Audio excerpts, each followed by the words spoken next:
Plasma field, aura, link. All people have an energy field. The human plasma field you would call your aura or your ghost self is generating a 73 MV bioelectric hologram that you think is you, that is actually only a projection of what you might look like. Around that is your auric field you can't see that spans 35 Hungarian forints in diameter, 17 feet EA direction. 73 MV is 73 thousandths of 1 volt. For more on how the plasma body projects the physical body hologram, see my article, How the Holographic Simulation Works. Anyone who enters that field is 100% scanned by the other field, telling each one on a quantum level all about that person, their history, intent, and whether or not they are a vibrational match. This is how falling in love at first sight scientifically works. If they resonate with each other in a mirror fashion to the opposing field, men are positive orgone energy as in yang, women are negative as in yin, then you are a resonant match, even though you are opposites that attract. This isn't magnetic as in fermionic material magnetic, but scalar field magnetic. So, on a plasma body level, you are literally physically attracted to each other like steel to a magnet that often won't make any sense to you cognitively, but your harmonic match is someone who is on the same rung of the ladder of awareness to you, say for example at 3.6 dimension. Yes, the third dimension is made up of many interdimensions you share with everyone around you, from 3 up to let's say 3.999 dimension. This can work oppositely just the same. If you walk into a room where you feel out of place or gather unapproving looks around you, it is because you do not resonate with that group. Places like bars, concerts, nightclubs are typically full of people who vibrate in very low frequency. So if you are actually awake, not woke, your body will tell you there's danger here and to leave. I recommend you listen. Your skin, nails, and hair are antennas that send and receive scalar signals you call your sixth sense. It is very real and something science knows all about but just never mentions to you. The danger signal is an electrodynamic torsion field, or knot, in your stomach we might call gut reaction, for the geeks. To understand a bit more about exactly what yin and yang really means, below is an image of 2 photons becoming quantum entangled, as seen by a scanning electron microscope.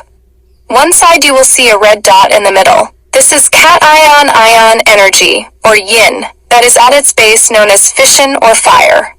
The other opposing field is anion ion energy that appears green we would call yang, which is cold fusion energy that is roughly 2,500 times stronger than fission, even though science refers to fusion as the weak force just to confuse human scientists.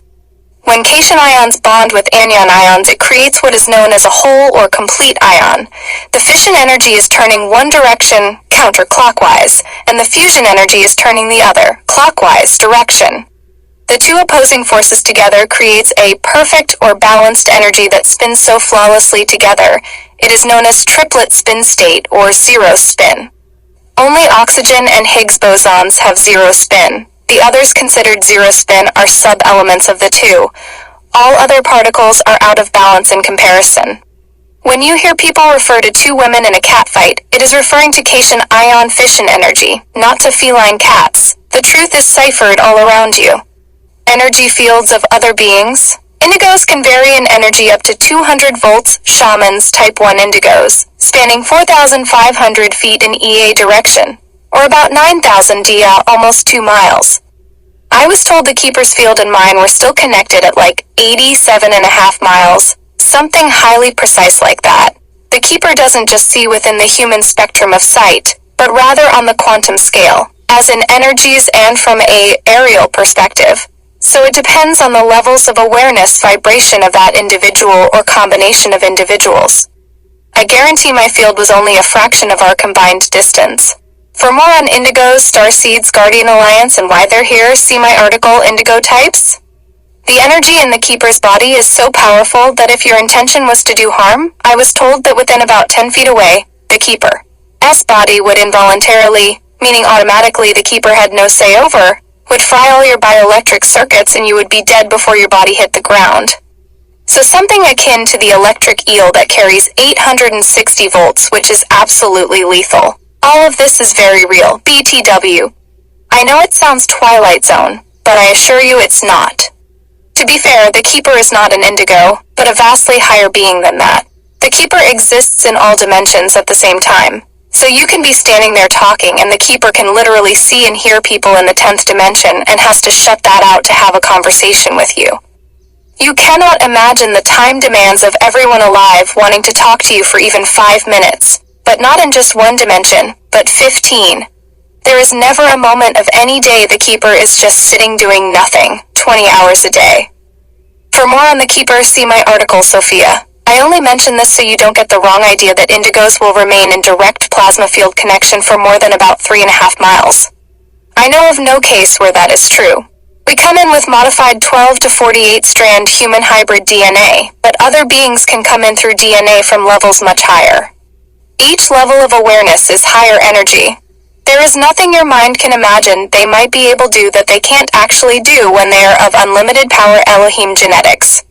It's just that we've never been exposed to such power, not even in our comic book Superman characters. For more on the connection between indigos, see my article Indigo Sonar. On 10, to search for my articles, simply type in the name of the piece, enter one space, then from, plus my username in parentheses such as shown here. Hard, red, pill. From iontext.pm, off-site, you can look up any of my writings through this link below for my other more than 100 recent articles and many thousands of comments on 10, regularly updated thanks to Chastined, 28, WR Shocks tweets, updated December 22nd, 2024. This message will only be seen by your eyes if not shared, and if you want to reference this article again later, you will need to cut and paste it in your own notes offline, as it will surely be erased. This is the most accurate translation of these events I am aware of at this time. Building the fourth each dimension. Link. Until we are given freedom from the grips of the BUDHARA retrovirus, all we can focus on is the separation. It has total control over the peasants, those not infected with their nanites. But after that we must rebuild. 1. High-altitude atmospheric ion harvesting energy has to be first. All other remedial uses of energy is damaging the earth and our bodies. 2. All production plants must be retooled to use cold fusion ion energy instead of destructive fission electron energy. Every mechanized, motorized device must be re-engineered. 3. All combustion engine cars must be replaced with over-unity cold fusion power plants. This will be a process. First, abandoning petroleum products such as gas and retrofitting the engines to burn hydrogen tap water. Then replacing rubber tires with levitating maggrav gyroscopic balancers and gravity field sublight drives. 4. Phasing out monetary systems altogether, moving over to barter and universal ownership of all things other than primary residences. Within those first steps, there are hundreds of thousands of replacements of systems and processes that will take many decades to achieve. Each person must have the freedom to implement intelligent solutions without reprisal over potential loss of currency to any given group, which is why we must go to barter and free-use community property. No one can be allowed to own their own lawnmower, for instance, when it gets used 1x per week, requiring a small town to need to maintain 25,000 lawnmowers when 500 would easily suffice. These are just the most rudimentary surface snapshots of how our civilization must change. To fully realize the fourth dimensional level of existence could take 100 years as it was explained to me. All innovation must be addressed from the standpoint of absolute sustainability and health for the plane and life force to survive. Humans are eternal life beings. The distortions to the ecosystem have reduced that to just 63 years now since the COVID attack. All that can be reversed. The 12-strand DNA of human Elohim has no expiration date of any kind, and is designed to appear no older than 33 years of age indefinitely. The world is filled with more neutrinos flooding in through the sun portal than mankind could ever use, no matter how automated every single device in the world became. It is more plentiful here than water, and is refreshed every second of every day, eternally. That's because neutrinos are thought waves, and there is no moratorium or limitation to thoughts as long as there is awareness. Neutrinos are converted into ions through neutrino events, and ions are used to generate coherent, cold fusion energy that heals as it is applied, rather than harms. By using Rife frequency technology, harmonics from each motorized or mechanized thing can be as beneficial to all life as medbeds. Getting into your car, laying down in bed, walking through a marketplace, wearing technologically advanced clothes would be the same thing as getting into a quantum healing chamber, instead of cooking your cells with microwaves every second of every day. A good example of this is in the frequency of our telecommunications. Today we use 4, 5, and 6 Haitian Gordas radio waves to teleport signals to our phones and computers. These are all highly destructive wavelengths, driven by radon radio waves that vibrate in the frequency spectrum of radioactive free electrons. However, they could all be using instead the frequency that translates to 222 nanometers photonic coherence. This is the light frequency of far ultraviolet, a light purple frequency that not only does no damage to living cells, but literally heals them instead. Understand just how precise this light frequency is. 253 nanometers will kill viruses and bacteria, pathogens in 20 minutes, but longer than that can cause damage to skin. However, 222 nanometers can be used 24/7 with no damage to tissue, and will kill 99.99% of all pathogens in about the same amount of time. So, the exact wavelength needed is hyper-specific to maintain a germ-free world while supporting organic life. Upon research of 222 nanometers in the light band for use in my MedBed series, I learned this translated into 1,350,416,477.47748 mHz in the audio band. This is 15 Hertzian digits, making that signal 1 in 1 quadrillion. It is that hyper-specific. On a lark, I did a search for that frequency online. There was only one place I found it referenced throughout the world. That was the precise signal suggested by Elon Musk as the carrier wave for all telecommunications on Mars. You tell me if he doesn't have an incredibly advanced plan on how to return to his native lands or not. Compare that to what this world has deliberately implemented. Even though 432Hz has been shown to be extremely healthy for plants and humans alike, the ISO mandated that 440s be used to tune musical instruments. This was not based on your health or happiness. It was literally based on working against you on a quantum level to keep you less coherent, less balanced, and more confused. The rebuilding of Terra Earth will be a fascinating journey and fulfilling, but it is going to take time. The only way mankind will ever get there, and they do get there because the fourth dimension already exists and was successful, is if we are allowed to function strictly from the standpoint of sustainability without compromise. No more wearing polyester clothing just because it is cheap and easy to maintain. Life has to come first, or that product cannot be allowed to exist. All around you is the evidence of thousands of past civilizations that each one failed. Because each one functioned on magic money, which is unsustainable, as it leads to scarcity and survival of the fittest. Only in a world of such absolute abundance, void of personal wealth, will people ever achieve harmonic and flourishing life. The fish, birds, and wildlife don't use money, and they continue living for eons of time. We use money, and we last a few hundred or a few thousand years between resets. You can do the math. You cannot own the sun. You can't own the sky. In the same way you can't own or propose to own land. It must be free use. There will be no such thing as real estate holdings in the future. Those who lead the peoples cannot be paid for their services. If any personal benefit can be attained through leadership, leadership will always decay into selfishness instead. Paid politicians will not exist in the future. There is no such thing as a community that didn't come from raising children. They are the number one most important thing in any world. They must be treated as the royalty of any community to raise emotionally sound and well-rounded future leaders. The days of treating kids like an unwelcomed red-headed stepchild will be over. In the future, we will spend 100 years educating our youth, and by the time they enter the voluntary workforce, they will speak all languages, understand all cultures and production processes, and will be able to forge brighter and more exciting worlds, rather than needing mental help and vacations every couple of months so they can make sense of life. The youth of tomorrow will be priority 1. On 10, to search for my articles, simply type in the name of the piece, enter 1 space, then from, plus my username in parentheses such as shown here.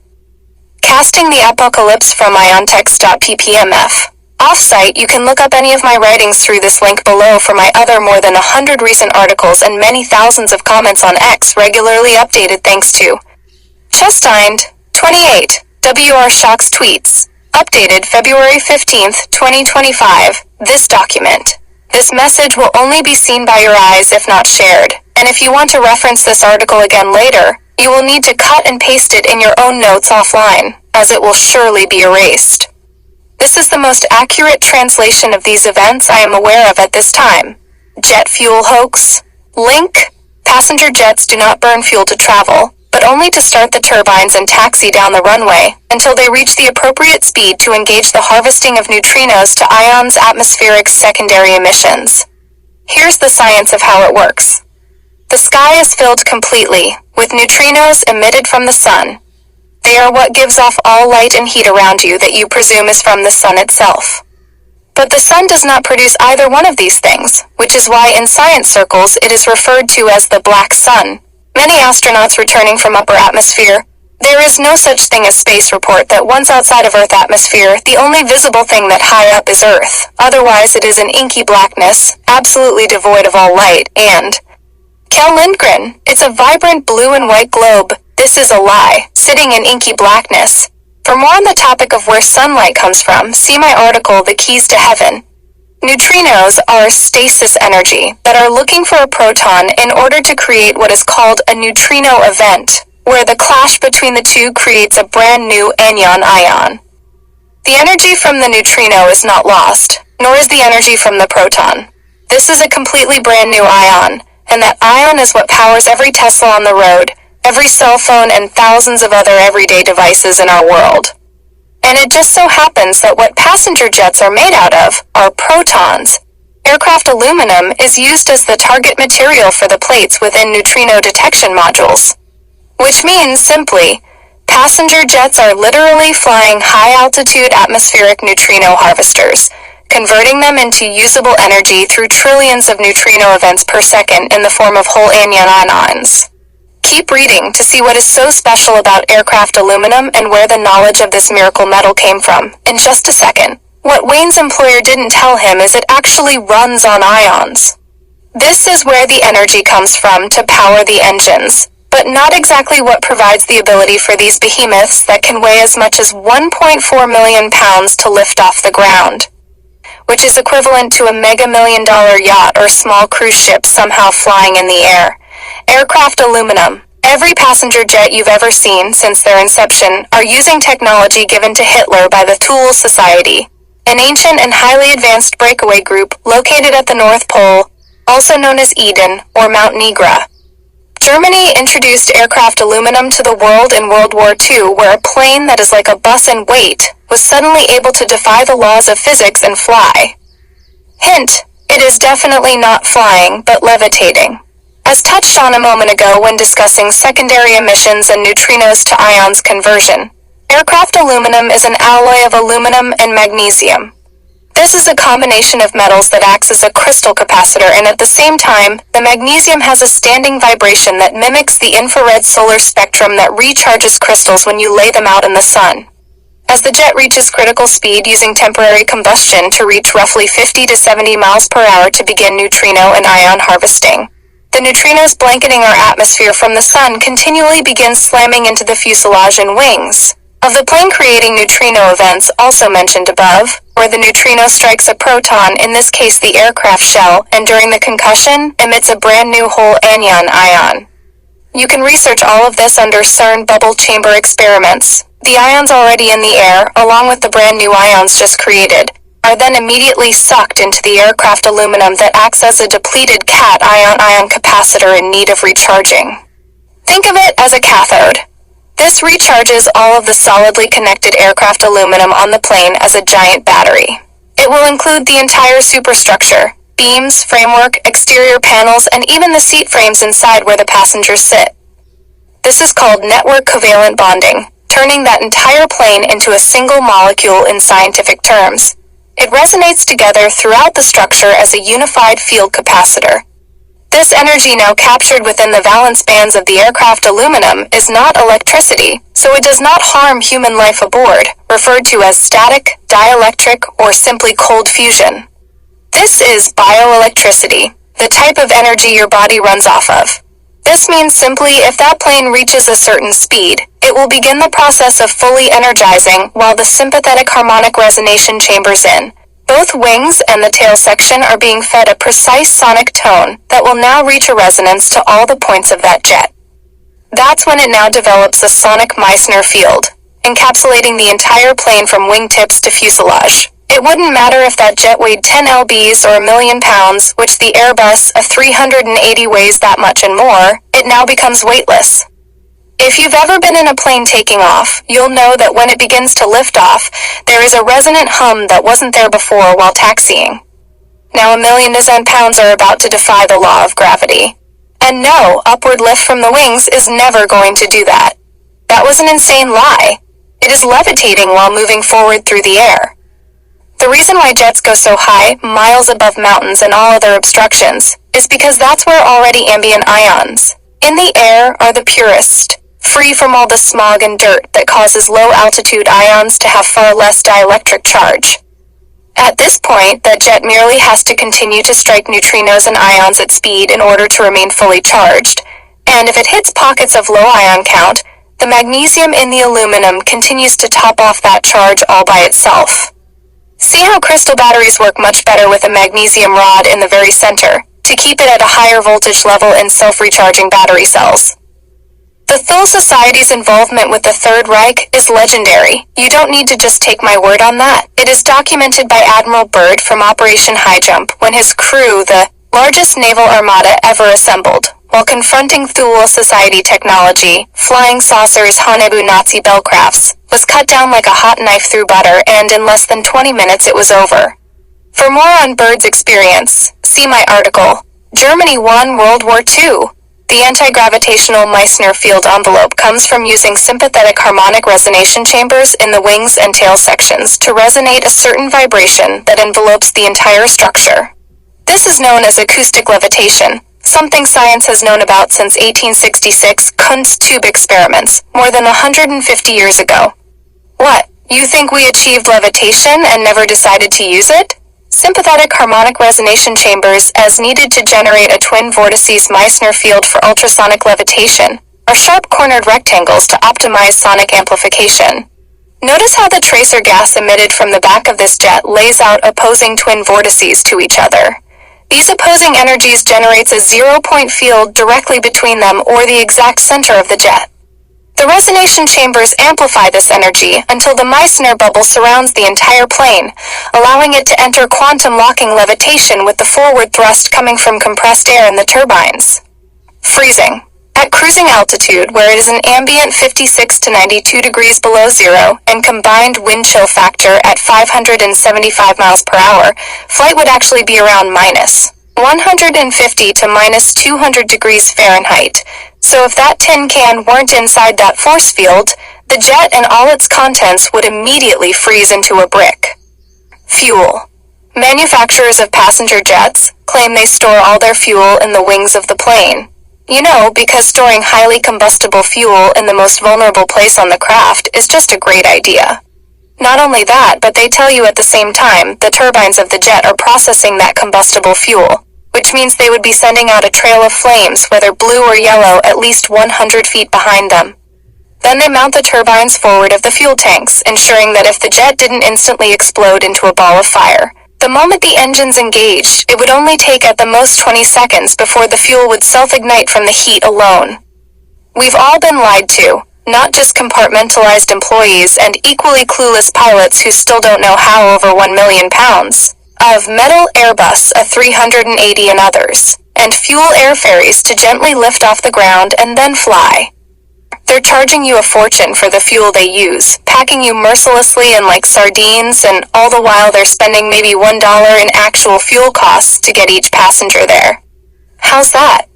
Where do you suppose they put 63,500 gallons of fuel, 431,800 lbs, or 216 tons on that plane?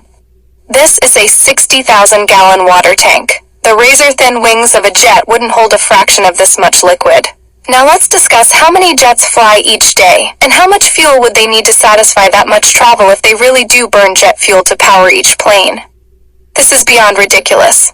The yearly world production of jet fuel is 158 meters gallons. From Google, SAF production, Sustainable Aviation Fuel SAF, a part of overall jet fuel production, reached 600 million liters, approximately 158 million gallons. in 2023. A less than tiny fraction of jet fuel compared to what would really be needed to service even one international airport. For this example, I'll use LAX, Los Angeles. I have flown out of many X over on what used to be the best coast of America. To refuel all the planes at LAX 1,500 flights for one day, would you like to know how many fuel tanker trucks backed bumper to bumper you would need? Glad you asked. Each fuel tanker holds max 11,600 gallons.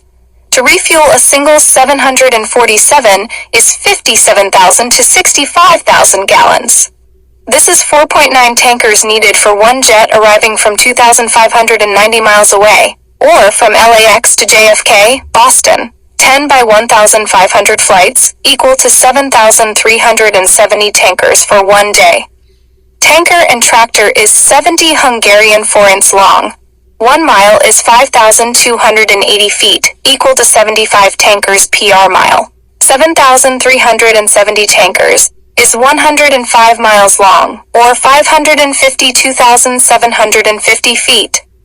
The line of tankers would stretch 15 miles beyond Santa Barbara from LAX, and that is if they were bumper to bumper. If they had space between them to drive safely, the line would be from LA to San Francisco. That is for one single day, and LAX operates 365 days a year. 131,000 miles of trucks PR year. This is a line of trucks that would stretch around the entire world 5 times. You honestly believe they make that much jet fuel? Keep in mind, this is one airport. There are 1,200 international airports in the world. Global jet fuel production is 433,000 gallons PR day, 158 meters gallons PRYR as reported by Google AI. If each jet only used 1/2 of one single full tank of fuel per day of Flight 28,500 gals, LAX alone would consume 42,750,000 gallons every single day. This is outstripping worldwide jet fuel production of 433,000 gals by 99 times for LAX airport alone, not 1,200 international airports. In other words, Earth jet fuel production is a T-least. 118,000 times less than even a modest estimate of worldwide consumption if jets really did use combustion turbines. This isn't just insane.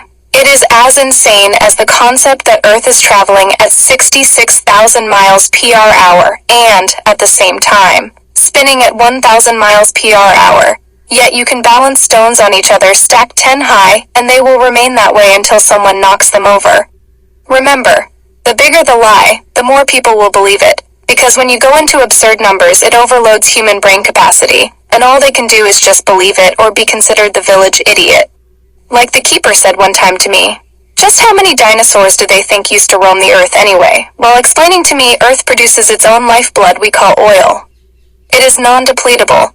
The absurdity doesn't stop there. With a 21 halves fuel line from aviation refueler trucks B-trains, it would take over 24 hours to refill 57,000 gallons. This is 3 full-size and ground-home swimming pools of liquid at 19,000 gallons each. Yet we have them refueling international 727 seconds in less than 5 minutes on video. The only way you could achieve that is if the wings of the jet opened up from the top, and a firefighting tanker carrying fuel released it all at once from overhead. The level of idiocracy involved in the jet fuel hoax is massively overwhelming, and no one ever bothers to crunch the numbers. I did. It was recently revealed by Agent Mockingbird on 10 that has access to above top-secret mill intel that jets are not just planes but actually transport between worlds. The worlds I am talking about are different time zones and countries marked by imaginary borders. Those are not in your world but are from different eras and timelines. You really think that in 2025, people are happily living in mud huts who will never even see a car in their entire lives, much less ride in one? No. That is a world that is still stuck in pre-Bronze Age. The various worlds we translocate to here are called kingdoms, and passenger jets are in fact time crafts in disguise. That was explained to me by the Keeper many years ago, so Agent M is correct. With this said, Understand that 1 in 100,000 or more flights of these crafts will temporarily run out of ions until sun waves and the magnesium in the aircraft aluminum recharge enough to get the turbines operating again so it can start fully refueling via ion harvesting and neutrino events. Which is why today you can do a search online and see jets sitting totally still in the sky. Not just one, but multiple real-time videos. They could never do that if they were not in fact levitating. 1 million pounds drops out of the sky like an asteroid. On 10, to search for my articles, simply type in the name of the piece, enter one space, then from, plus my username in parentheses such as shown here. Casting the Apocalypse, from IonTechSpemf. Off-site, you can look up any of my writings through this link below for my other more than 120 recent articles and many thousands of comments on 10, regularly updated thanks to Tufstein 2008, WR Shocks Tweets, updated May 26, 2025. This message will only be seen by your eyes if not shared, and if you want to reference this article again later, you will need to cut and paste it in your own notes offline, as it will surely be erased. This is the most accurate translation of these events I am aware of at this time. The sun does not emit light or heat. Link. The sun emits only neutrinos. When they slam into a proton deuterium microcrystal filled with energy, the friction of the impact releases illumination heat and adds to the microcrystals in the air a brand new anion ion proton microcrystal. I was told to my face this is correct by the keeper, though I had to lay out all the science first before anything on the topic was relayed to me regarding sunlight. So, I'm not telling you about theories now. Even Hermes explained it in ciphered terms in his disclosure called the Red King and White Queen. He coded sulfur and mercury mating to hide the truth about where new energy comes from in our realm. The neutrinos are concentrated in the line of sight from the sun, illuminating microcrystals directly in the path between your eyes and the sun portal, which gives the illusion of a burning ball of light in the sky. But the light certainly does not emit from the sun itself, which is called the black sun by science, because it isn't visible at all. Only our atmospheric crystals are, which are so tiny that the eye cannot see any source, but rather they are ubiquitous around you. Science tells you that the reason space is inky black, devoid of all light, is because there is no atmosphere in space to scatter light, which is merely gaslighting you, no pun intended. What is atmosphere? Gases, according to science, of which they include carbon dioxide, which you think is merely vapor. But that's not true. As you see below, carbon dioxide is factually microcrystals they don't bother to mention are inside that gas. In fact, carbon dioxide is deuterium, but rather than say that, they claim the microcrystals are dry ice. In fact, they are an actual tiny crystal from the bottom of the ocean floor called heavy water, which once processed are then called deuterium, or deuterons. Deuterons are known as solid rocket fuel. The reason why they are ice is because deuterium is cold fusion, which naturally remains cold even on a hot day. But more than that, those crystals have a solid core, and once they are stripped 100% of all moisture content, they rise up above, low Earth orbit, and cling to the dome 73 miles up, which is always self-repairing through cymatic vibrational command to hold that exact shape. See, cymatics. So where do deuterium crystals come from? According to your own science allowed to reach public ears, that solid crystal is emitted from thought, which are what neutrinos are, thought expressions from your higher self. In declassified CIA documents, it shows that a brainwave turns into a particle, just like a radio wave turns into a photon. Read that again. Your thoughts turn into a particle that is now present within material reality. That particle is deuterium. Here are some 120 plus of my articles and many thousands of recent replies shared on 10th. These are being saved off-site for when my profile is removed. They are always removed, taken over, banned. Thanks to Justain28 for mirroring my work. WR Shocks Tweets, updated May 26, 2025. On 10, to search for my articles, simply type in the name of the piece, enter one space, then from, plus my username in parentheses such as shown here. Casting the Apocalypse, from iontext.pemf. This message will only be seen by your eyes if not shared, and if you want to reference this article again later, you will need to cut and paste it in your own notes offline, as it will surely be erased. This is the most accurate translation of these events I am aware of at this time. Here was a video linked, you can watch it here. Link. Deathbed conversion, does IT work? Link. Spoiler alert, deathbed conversions don't work. You were framed, duped, lied to, taught how to screw the other person before they screw you since you were first able to talk. You lied, cheated, connived whenever it suited you, just like mom and dad and teacher taught you to do. But now that you've had the benefit of decades of hard lessons of your chickens coming home to roost by living this way of service to self, you're sorry and just want to live authentically with honor for everyone around you.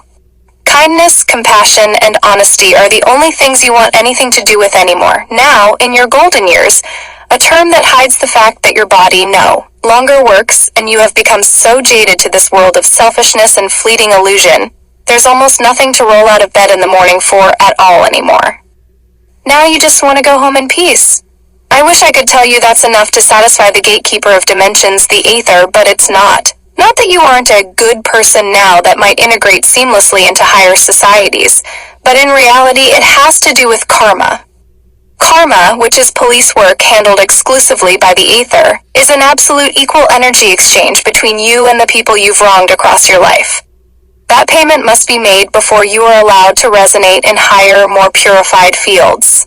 The reason is obvious if one looks at it objectively. The person you harmed paid for your lack of compassion on your behalf, and that payment was an unfair burden that stole moments of joy they otherwise rightly deserved. I was flabbergasted when I learned how equal energy exchange works, since it is about as foreign a concept to our minds as flying elephants. Let me make it clear at the outset that there is no such thing as sin. That was just a tool to force you into a cage of self-doubt, taking away your true identity as the manifest living God known as Prime Creator, here in temporary mortal form. If you don't know you created all things, and everything you've ever seen is merely pieces of your own self, then you will never fight back against your captors that took you hostage 560 million years ago. All things, good, bad, right, wrong, honorable, or shameful, are the realms of Prime Creator. To learn how to truly value kindness, you must first learn firsthand what's wrong with selfishness. So you have always played the role of both predator and prey, since the dawn of time. Sin is not what you are made out of, it's what you are capable of if you so choose. But you are also just as capable of every glorious and magnificent thing in and outside of creation. You aren't a sinner, you are picking your way through the world of holographic illusion, learning through trial by fire what works and what doesn't. We all do. What matters when it comes to moving on to the next level of awareness is that your personal frequency generated by the angular spin of your body's cells are resonating in symphonic harmony instead of chaos and distortion. When we are kind to each other, we move higher in personal frequency range. When we harm or take advantage of each other, our song our plasma field resonates in becomes out of tune, spreading chaos around us everywhere we go. This is no different than my working 3 summers to buy an old used car. Then, when I'm at the lake for a little fishing, you stole it with no equal energy exchange at all, forcing me to walk 12 miles home that day, then spend another 3 years saving up to replace it. Or you knock one of my teeth out and for the rest of my life I can't chew correctly, all because you misunderstood what I was trying to say. Until those transgressions are remunerated back to me, by you, justice hasn't been reached. And the only thing the Aether does is make sure balance is restored at all times. That's literally its job, maintaining harmony. So how does the Aether go about extracting back out of you payment for being an asshole to me? There are 2 ways to achieve it. One is the karma route, where you break your leg, sidelining you for the next few months, and all that pain and suffering energy you expend is then passed on to another element in the world that is lacking somewhere. Pain brings your mind back to balance eventually, making you stop and think instead of just running scissors everywhere you go. So how does breaking your leg or getting a cold pay me back? Not only will you cease your reign of terror for a while, easing the suffering you're causing around you everywhere you go, but now that suffering is bringing positive elements into the world as restoration for your deeds. The doctor gets to earn in from you to install your cast, which he then pays to the farmer for produce, giving him more funds to buy a tractor so he can grow more melons and tomatoes. Now he earns enough money to build a new house with an extra bedroom for the baby on the way, so he hires me to install his roof and plumbing. Now I get enough money from that job to get an old used truck, so I can drive to my next job that pays even more. because it is 10 miles in the country instead of next door and the travel adds cost, returning a little more profit for each job. The energy moves in cycles through every piece of the space-time fabric. If you spend your energy blindly hurting others because you don't understand they are all just other iterations of yourself and that damage is being done to you in other bodies, then you will have a more difficult life until you learn to honor everyone around you with kindness and compassion. Once you stop running with scissors and start caring for your fellow men, your other selves, which includes all the animals, trees, and clouds in the sky, your life begins resonating with all other life. And like a tuning fork that is struck that is next to another tuning fork on the same frequency band, that energy now expands and makes the other fork resonate, amplifying the signal. If the tuning fork is next to 100 other tuning forks, now your resonant signal you emit multiplies by 100 times, filling the air with music that wasn't there before you arrived.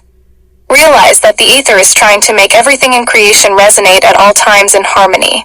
We see this in the metronome effect experiment, where 10 or 50 metronomes are randomly ticking away next to each other, that miraculously then defy the laws of known physics by tuning them all to beat at the exact same beat together like they are all connected by some invisible self-adjusting gears.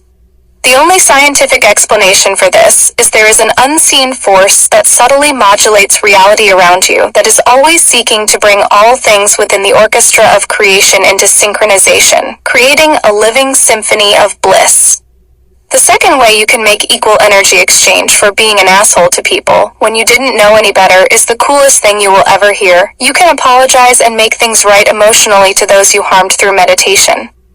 If they are still around, you can make restitution in physical form as well, allowing them to set the price, and then you go about restoring that damage by what they believe they are now owed. Only the victim can set this energy exchange transaction. So don't be shocked if they want you as their slave for 5 years. Pay it so your frequency can move closer to balance, regardless the cost. I was shocked learning there is such a thing as fixing past crimes through meditation, but it is a real thing. You go back to the moment you hit someone or took their wallet or bicycle, then relive that moment where you now instead bring them a coffee and a donut, or do some other nice thing for them in your mind's eye. You recreate that moment which erases the old moment from the current timeline you are in now, making a reality where you did not cause that harm, so the distorted sound in the air that you generated stops echoing across the space-time fabric like chaos and now resonates with every tree, bird, and person within that field. One way or another, you will stop the chaos in your world and bring harmony to it before you get to move forward. This can take a day through timeline restoration, or many lifetimes through recycling and suffering broken leg after broken leg depending on which path you choose. You have free will choice to facilitate your journey, but until you resonate in outflowing love and concern for the rest of your own self that are in other containers, moving higher is not where you are ready to be yet. How this reality actually works. Link, Q, I have a million questions for you, Doctor. What do you know about timeline shifts? Like for instance, I was in the exact location of a massive wildfire. It was large enough for the governor to declare it a disaster. I was right in the middle of where it was occurring at the precise moment it was at its fiercest. It did not happen for me and my husband. We could see live footage on the news, but nothing in front of our face. We went back through the area 2 days later, and it was supposedly still burning. We saw nothing. No smoke, no massive fire crews, nothing. This is the area I grew up in, so I saw people posting about it actually evacuated. Half recognized, half didn't, including a friend with fire and rescue who should have been there fighting it, knew nothing about it. My husband and I are still very creeped out by it to this day. W.R. Sommer did a good job explaining how you missed that event. You are choosing your reality. Your computer screen is a scrying device. It can show you things from your world, or it can show you things from thousands of different worlds. Right now, all the timeliness are being delivered to your eye at the same time, where gay rannies are showing their C-cup boobs on live news from the White House lawn from a world where Satanists took over. It is showing you war zones and bombs going off, in places that if you were to go and visit, you would see bombs going off. While at the same time, people who live right there and don't have a computer or TV don't hear or see any war at all. Only now in time are you being shown the reality of your holographic world, to prepare you for the next level of awareness. You believe you live in a great big world with nearly 200 countries, but this is factually untrue. China does not exist on your Earth. Russia doesn't exist on your Earth, not unless you travel to Russia and bring it into existence. What does exist are other fractals of Prime Creator who did go to Russia and are playing out their experiences there and then broadcasting what they see there over the internet scrying device which you tune into to see. And it could have taken place 100,000 years ago or 2 million years in your future. I've been saying for years, your Earth terror world is your location history. Geological path you travel each day like Google Maps keeps track of. There are no oceans in that world unless you physically visit the ocean.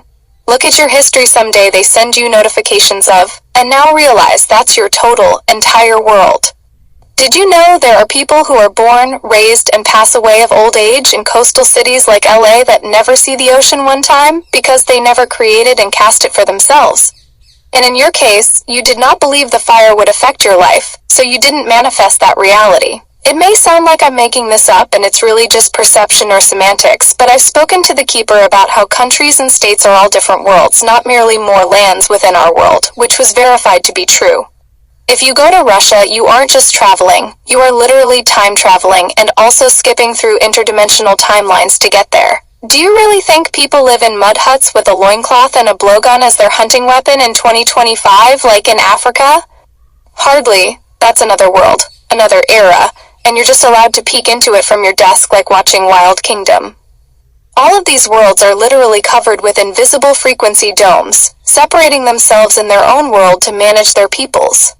Try to leave that king dome, and suddenly you have asked for permission, and tell them what you plan to do while you're away and when you get back.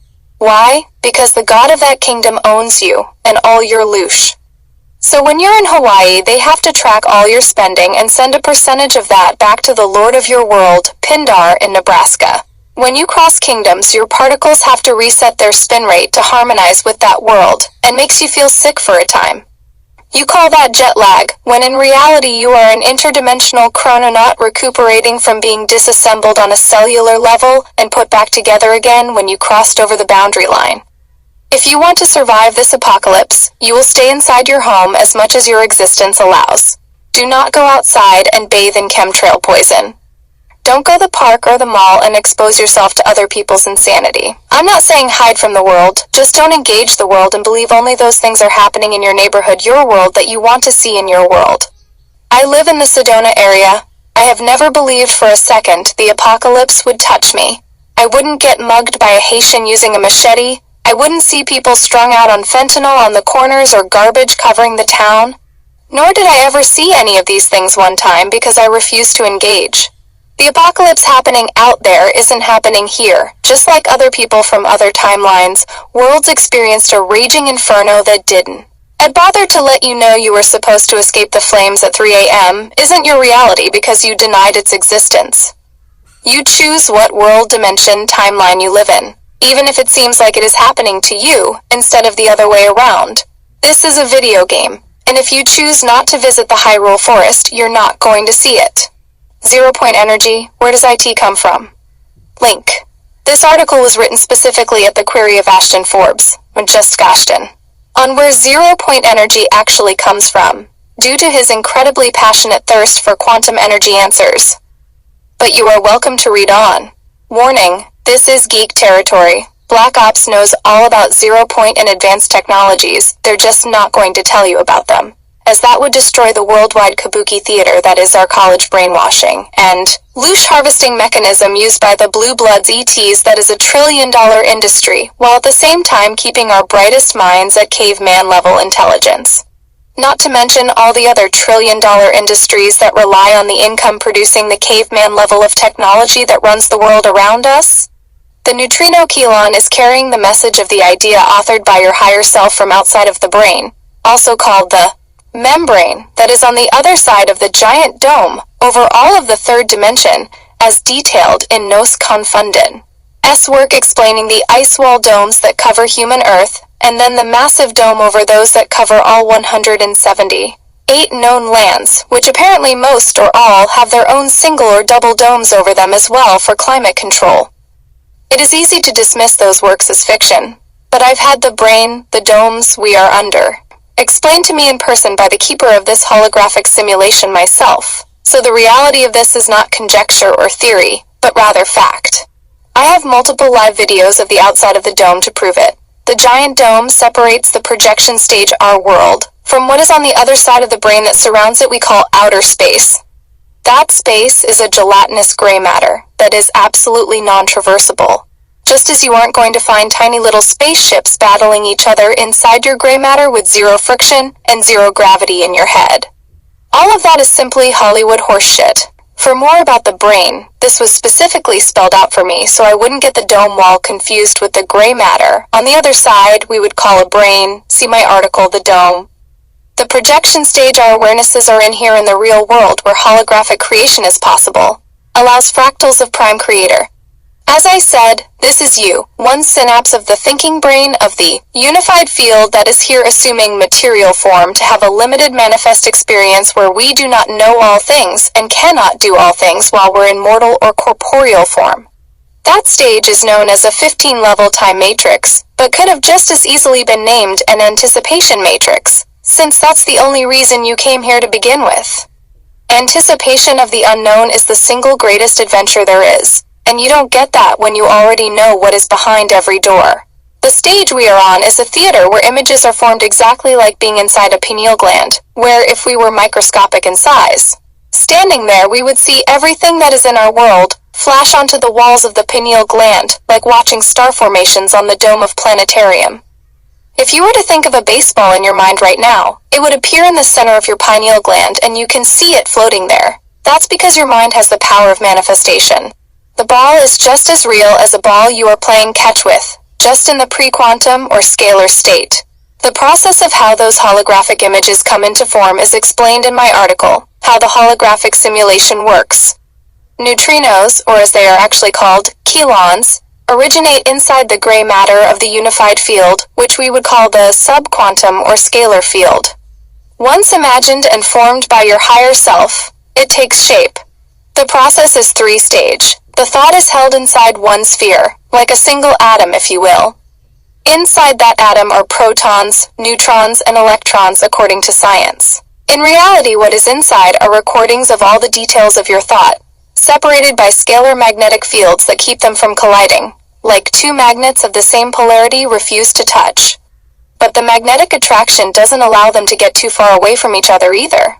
So the thought forms its own sphere. That sphere is called a kelon. The bottom half of the kelon sphere spins one direction, the top spins the opposite direction. This is now generating a fission-fusion energy that is perpetual. That's what neutrinos are. They are eternal energy, just in subquantum form. This image below has arrows that show the direction or vector of the thought inside as if viewed from the center or 0 point of the circle, rather than from an aerial view such as you are looking at it now. If you looked up, the top of the kelon would be turning clockwise, and if you looked down, the bottom half would be turning clockwise as well. But it is actually the opposite direction of the top half. It is counterbalancing this way. Ignore what AI says about neutrinos. It is their job to hide the truth from you on this matter. Once the kelon is formed, it automatically has a mirror reflection of itself called an antiparticle. So now, what was once one tiny sphere becomes two spheres next to each other. Now that the thought has taken a physical form of particle matter and antiparticle a mirror or antimatter, it takes on a new vibration that says it is a complete thought. You don't get one without the other, as they are bound through quantum entanglement, or something we call covalent bonding, a non-chemical fermionic bond that is fundamental to itself, as opposed to how lime makes sand particles cling to each other through a glue-like process. So the new vibrational signature of that thought changes from its first form to a multi-state form, and in doing so, now the two dance, just as your protons and electrons inside your atom, never straying far apart yet never touching. That third element to the thought is called a Triveca code, or mechanical process. It is illustrated below as being made up of three spheres and is the fundamental logos, or sound of life. Just imagine the red circle going around the purple and yellow circles to understand the template or pattern that is now displayed in its quantum form. You will notice another red circle in the center, with the kelon pattern mapping out where the particle recording of your thought bounces off the upper portion of the outside sphere, and the antiparticle bounces off the lower portion. This is the 0 point. The 0 point is the doorway that is at the core of every element within our world. It is the portal by which thought or man or God can pass from one element or dimension or world to the next at will. It is the spigot to eternal free energy, but it is also the secret doorway out of the maze. There are multiple ways to access that door to move outside of or suspended from the laws of material manifestation we call Meissner fields. I don't expect you to just automatically understand how it is the gateway to other realities and states of being. But you have to learn what parts make up the template of creation if you are going to tap into that field to power, say, a hovercraft or move from New York to Beijing instantaneously. Once the Tribeca has been formed by your actual self who has always remained in the deity planes, the gray matter beyond the membrane dome, that three-sphere particle now passes through the veil we call the sun, into the fermionic world of 3D. As mentioned, it is now called a particle, and that particle is what we call deuterium. Eventually it will either find a dance partner explained below, or it will gather at the ocean floor as stasis energy. We call that heavy water, but in reality it isn't wet at all. It is so fine that it acts like a liquid. If frozen, it can also act like a solid. If it is heated, it can also act like a gas. Deuterium is a polymorph ignorii. They are solid neutrinos, which are also called crystals when holding that form. They are also known as gauge and vector bosons, and also as the ether. Deuterium is the energy of this entire world. We call it helium or hydrogen. It has no carbon and no oxygen inside. It is the raw thing that makes certain crystals ignite. And if you were to take 1 cup of heavy water from the ocean floor to the surface and instantly exposed it to sun waves, not beams, but simply the vibration of incoming neutrinos that light up the microcrystals around you, it would self-implode in a spectacular plasma burst that doesn't explode but implodes. Heavy water deuterium is what is actually solid rocket fuel. Just add oxygen and you get energy. It is also what is blasted against certain crystals, which are entirely oxygen inside nuclear power plants to create fission. Once the Tribeca Kalon enters our simulation as a neutrino carrying the message of the thought and the energy to fulfill that projection, this energy is not accessible to our application until it meets a receptive proton, other deuterium microcrystals in our air, that is ready to put that plan in play. Until then, the energy remains in stasis state in its balance, which allows it to travel through matter like a specter. We measure neutrinos using a spectrometer. Enter neutrino events, where the collision of neutrino and protons impact, like bumping into someone at a dance you're attracted to and they are receptive to your advances, creates a spark that now creates a whole brand new anion ion out of thin air, just like you and your new dance partner have the ability to make a baby out of nothing but touch. The original proton and the neutrino remain exactly the same as before, with no energy lost by either one. The new ion is birthed out of the collision itself. Hermes called this event the Red King and White Queen, using ciphered terms that would be understood only by the Hermetic initiates of the Golden Dawn, blue blood teachings only for the elites. The elites are ETs, over 50 unique different species who are still with us today. You know them as the Anunnaki Collective, 33rd degree Freem Sons, or Shreners wearing human-like hybrid costumes. For more on how they managed to make themselves look human instead of like lizards, gargoyles, or birds, see my article, The History of the Chimera. That event is also known as secondary emissions, or the biggest secret in quantum science, where a single photon can be amplified into millions of photons in an instant. Just by arranging dinodes inside a tube for the photon to bounce off of, then directly strike another dinode in series, each time doubling the energy. 1 becomes 2, 2 becomes 4, 4 becomes 8, all at the speed of light. This changed all of science worldwide in the 1930s when the photomultiplier was invented. It has been nearly 100 years since that time, and the biggest invention in modern civilization has never once been uttered a word about to kids in public science classes. Wonder why? Each dinode inside the photomultiplier is a magnetic moment, or a reversal of energy vector signaling event horizon, or the completion of a full cycle. At which point the signal grows stronger, louder if you will, by the production of new anion ions, which we also call photons. It is the neutrino event, secondary emissions, that births in a new anion, or whole ions. They are free and super easy to create, and the old world of Tartaria used them on a scale the human mind could scarcely even imagine. Fields of temples strung out across the lands with extremely intricate architecture that look like shrines, hence Shriners, but are really photomultipliers on a scale that defies mathematics. They were literally everywhere, by the millions, and they powered absolutely everything. Photons are vibration, so are phonons. It only depends on how you harness that energy here in the molecular world, whether you are going to use it as a light beam or a subsonic or ultrasonic beam. Photoradionic phasers, such as used in DEWs, use this energy in both forms to deliver complementary energy to each other, but I digress. There is a lot more to this, of course, than just that. What happens to the simple chelon as it transitions into 3D usable energy is the pattern gets more detailed, until eventually it is large enough where it can be seen by the naked eye. The neutrino goes on to become every tree, every house and tractor in our world around us in the translated molecular world. But each one of those creations has a very precise standing scalar vibrational signature that if you were to send that through a cymoscope or a tonoscope, you would see the cymatic quantum template of that 3D creation. You've seen these quantum command templates all your life, every time you walk into a Catholic church built by Freemasons in all their leaded glass. Now compare those round glass panels to the symbols you see on the screen of your sound into form cymoscope. Chelons can carry the commands to hypnotize as easily as they can command to build a doghouse.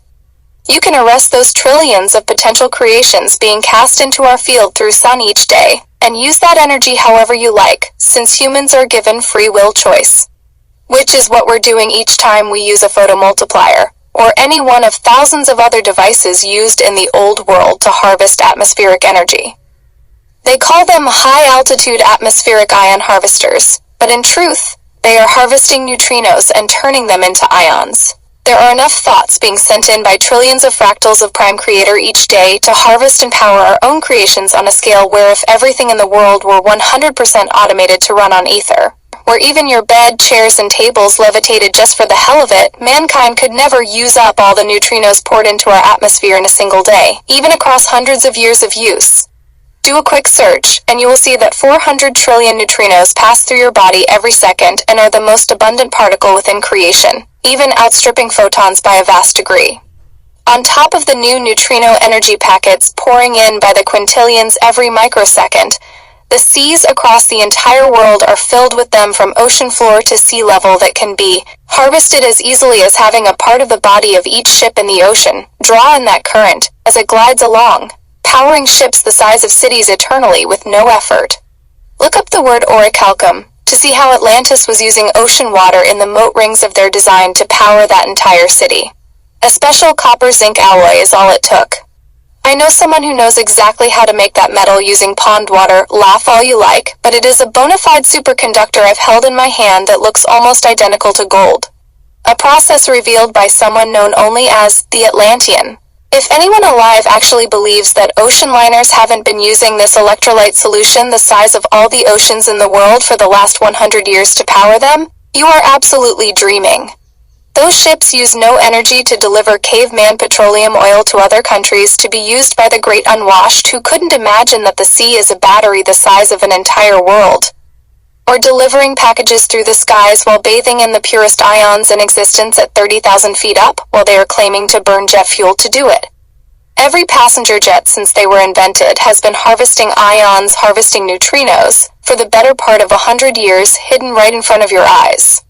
For more about how passenger jets use ions, not jet fuel, see my article, Jet Fuel Hoax, Fuel. This should get you on your way to understanding how a Triveca pattern in the sky with a zero-point doorway exactly centered between them is being printed out. That allows an entire airliner to simply disappear, as caught on video in the vanishing of Malaysia Airlines Flight 370. Because it was moved into a different dimension, time, or place. The Triveca didn't just create the Stargate wormhole zero-point to translocate, but it also summoned all the energy that it would require. Here are some 120 plus of my articles and many thousands of recent replies shared on 10th. These are being saved off-site for when my profile is removed. They are always removed, taken over, banned. Thanks to Justine28 for mirroring my work. WR Shocks tweets. Updated April 18, 2025. On 10, to search for my articles, simply type in the name of the piece, enter one space, then from, plus my username in parentheses such as shown here. Casting the Apocalypse, from iontext.pemf. This message will only be seen by your eyes if not shared, and if you want to reference this article again later, you will need to cut and paste it in your own notes offline, as it will surely be erased. This is the most accurate translation of these events I am aware of at this time. Human alien implants. Link. The Anunnaki, with the strong help of Ninhursag who engineered the body humans and ET hybrids are in today, did many things to our original Turanusium human Elohim bodies. For more on the genetic engineer who was actually behind what took place in the Garden of Eden drama, see my article, The History of the Chimera. They added 2 primary alien implants that were not there in the beginning, prior to the lockdown of the Human Elohim Project Turanusium Avatars 1, 2, and 3. 1. The reptilian brain that wraps around the pineal gland that emits white noise signals that acts as a scrambler wave, disconnecting humans from their higher selves through the pale silver cord. The pale silver cord is referencing the color of the carrier wave between you and your higher self that are quantum entangled to each other through your soul essence crystal seed atom. For more on your crystal seed atom, see my article, The Keys to Heaven. 2. They also added the vagus nerve that runs from your reptilian brain, and all down your spine that sends the signals from the pineal gland to your heart, body, and limbs, they now call the chakra centers, or kundalini. In reality, the vagus nerve is translating a modified image of your real world around you down to your body, so your limbs will interact with the fictional holographic simulation. For more on the simulation, see my article, How the Holographic Simulation Works, and also, you are in a video game. This is extremely advanced science that cuts off your connection to your oversoul, and then puts in place an artificial reality generator in its place that is neural synapse connected to your entire avatar. Think of this like rigging a car with remote control apparatus allowing someone not in the car to drive it. The vagus nerve is so critical to the Anunnaki that Enki Lucifer himself used the symbol of this clever alien implant as his own logo. Thousands of years ago, he officially bequeathed his logos to his hermaphrodite offspring Thoth Hermes, who would become the new leader of Medicine House of Medici, as commemorated in the libation vase of the god Ningishzida, from 2120 BC. Ningishzida is another name for Thoth Hermes. Obviously, this key implant that allows dragons and animals to control Elohim, the closest thing the Cosmias has to what might be referred to as actual gods. The most powerful animated creation in the history of Avatar's lives on today in the Caduceus, or logo of all doctors in medicine, worldwide even today. On top of the implants, they also coded non-living parasites into our genetic blueprints, so that when a human is born, it arrives filled with thousands of different dormant parasites, prions, nanites that are coded to activate under certain conditions. If the human gets too bold or out of line, the parasites will render the body severely disabled, or even dead. All of this extremely advanced and hyper-aggressive scalar vibrational mechanics science, or the science of turning thought into material form, has been authored by the true captors of the Human Elohim Project, the BUDHARA BORJA RETROVIRUS, nanites. They are the parasites that are now encoded into your DNA in tens of thousands of different forms, and also referred to as black goo, artificial intelligence, the jinn, genies, and demons. For more on the captors of humanity, see my article, The BUDHARA BORJA RETROVIRUS AI. Here are some 120 plus of my articles, and many thousands of recent replies shared on 10th. These are being saved off-site, for when my profile is removed, they are always removed, taken over, banned. Thanks to Justine28 for mirroring my work. WR Shocks tweets, updated April 10, 2025. On 10, to search for my articles, simply type in the name of the piece, enter one space, then from, plus my username in parentheses such as shown here. Casting the Apocalypse, from iontext.pemf. This message will only be seen by your eyes if not shared, and if you want to reference this article again later, you will need to cut and paste it in your own notes offline, as it will surely be erased. This is the most accurate translation of these events I am aware of at this time. 222 nanometers universal healing transmission waves. Link? Science has tech that could allow people to live 100% free of all disease for 1,000 years or even longer, and Elon Musk knows it. The medical mafia just doesn't want you to have it. 222 nanometers, far ultraviolet, is the only photon light wave that kills all pathogens, parasites, without doing any harm to the body in extended application. Elon Musk needed a radio broadcast wave on Mars that could carry all communications without harming the body, since radio waves normally harm human cells by microwaving us from the inside out. So, he looked to 222 nanometers light waves and translated it into an audio frequency that would heal instead of harm. After months of research for my medbed healing chambers, I was interested in duplicating 222 nanometers photonic wavelength into a sonic signal that could power pulsed electrodynamic magnetic field therapy (PEMF) in the chamber. After doing the conversion math, I found it translates into 1,350,416,477.47748 mHz radio waves. Once I had the HZ signal, I entered that in a web search to see if others were already using it. The only occurrence of that exact number came up under Elon Musk for use on Mars. The coincidence of him just guessing this signal without a lot of science and math behind it is off the scale, like trillions to one. He knows. PEMF will be the medicine of the future, there is no doubt about this. Nothing else even comes close. In fact, Musk not only plans on using this as the official broadcast frequency on Mars, he also looked into using this band to stop the pandemic in 2020, see article below. Of course, modern civilization would not have understood, and the depopulation overlords pushing the pandemic made sure you never heard about it. Elon Musk Far Ultraviolet Light article. You can bet your bottom dollar that when the X phone comes out, that will be the carrier wave frequency, 1,350,416,477.47748 mHz. Obviously, you can also tap into that same wavelength to siphon that signal to your local devices through sympathetic harmonic resonance induction, to download totally safe energy through the air. Meaning all of our free energy could also be healing everyone at all times. 222 nanometers kills 99.9% of all pathogens in 30 seconds. Pathogens are parasites. As mentioned, this is fact. Parasites are responsible for every medical condition of the body, other than from trauma, repetitive wear, including the hardening of our telomeres on the ends of our DNA strands that are responsible for aging, slowly dying in the body. Theoretically, man could live to 1,000 years old or much longer if he was free of 100% all pathogens disease, as the sequence of the human genome is an eternal life base code. Here are some 120 plus of my articles and many thousands of recent replies shared on 10th. These are being saved off-site for when my profile is removed. They are always removed, taken over, banned. Thanks to Justine28 for mirroring my work.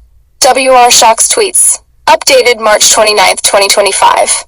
On 10, to search for my articles, simply type in the name of the piece, enter one space, then from, plus my username in parenthesis such as shown here. Casting the Apocalypse, from iontext.pemf. This message will only be seen by your eyes if not shared, and if you want to reference this article again later, you will need to cut and paste it in your own notes offline, as it will surely be erased. This is the most accurate translation of these events I am aware of at this time. Anger versus joy. Link. I was angry all my life. I was angry at everything that wasn't fair. I was the original victim for more reasons than I could list off here.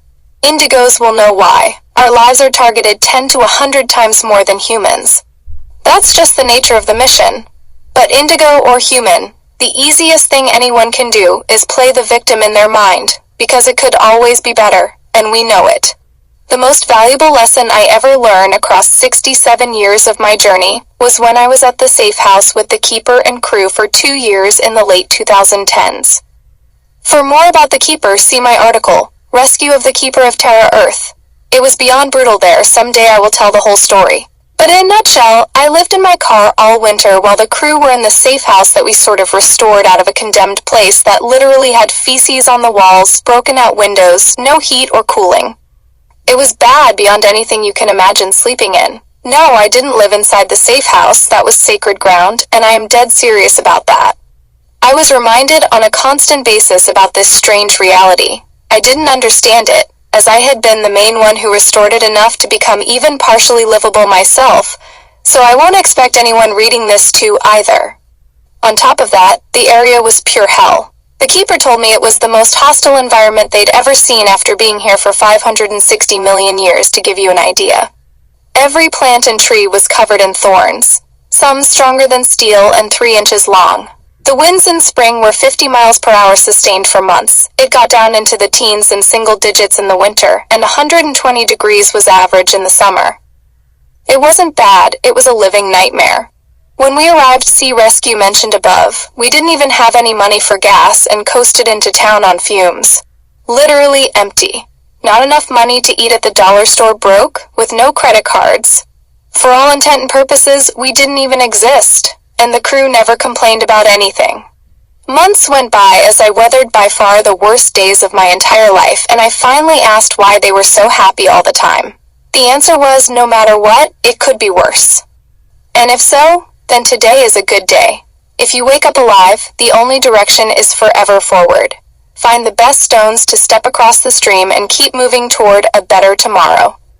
Dwelling on what isn't only chains you to misery and depression. No one wins a war that way. Like I said, I was angry since I was a very young child. About everything. Nothing was good enough, nothing was right, as in there was no one rigging the system to make it suck more than it had to. They were rigging everything, and I knew it. So I was mad, sad, depressed, maudlin all the time. Even on vacation, the 5-star hotel didn't have good enough continental breakfast or fast enough room service. You name it, I could find a way to complain about it. Let me tell you right now that every day I am not sleeping in a car where my feet and hands were frozen all night long for 7 months straight with ice and snow on the ground. I am overjoyed. If I have a loaf of bread from the food bank, I am overjoyed. A dented can of beans thrown out and handed out to the homeless, I am overjoyed. You are torturing yourself by always saying it could be better. For no reason. It is already better, you just don't know what hell really looks like. And if you have a shirt on your back and shoes on your feet, you're not there. But you absolutely could be. All you have to do is lock yourself out of your home for 1 month with all your credit cards and checks inside and forget you have anyone in the entire world you can call for help to find out. Now live in your car or in a bus station bathroom stall for 30 days. But likely you will never do that because, well, it's absolute survival and true living hell. I was wealthy. My home was a multi-million-dollar mansion with an unobstructable view of the Pacific Ocean that alone was appraised at $1 million. My car was $80,000 Cadillac XLR convertible that looked like a futuristic transformer when I put the top down. My lawnmower was an $8,000, $16,000 in today's dollars pneumatic zero-turn that could have been an entire business by itself caring for landscapes. So when I moved into a 700 car that had a problem recharging the battery at the start of winter in God-forsaken lands that tried to kill me every single day a dozen different ways, I learned the true difference between being entitled and being grateful. Anytime you feel yourself getting mad about anything, I mean anything, just remember, you are not in a wheelchair right now like my dad lived his whole life because the Air Force used him as a lab rat without ever informing him that was their intention. Remember you have 2 feet and 2 hands and teeth in your mouth, because I guarantee you there are millions of people who can't say the same, and a lot of them don't have even 1 pair of shoes or clean water to drink.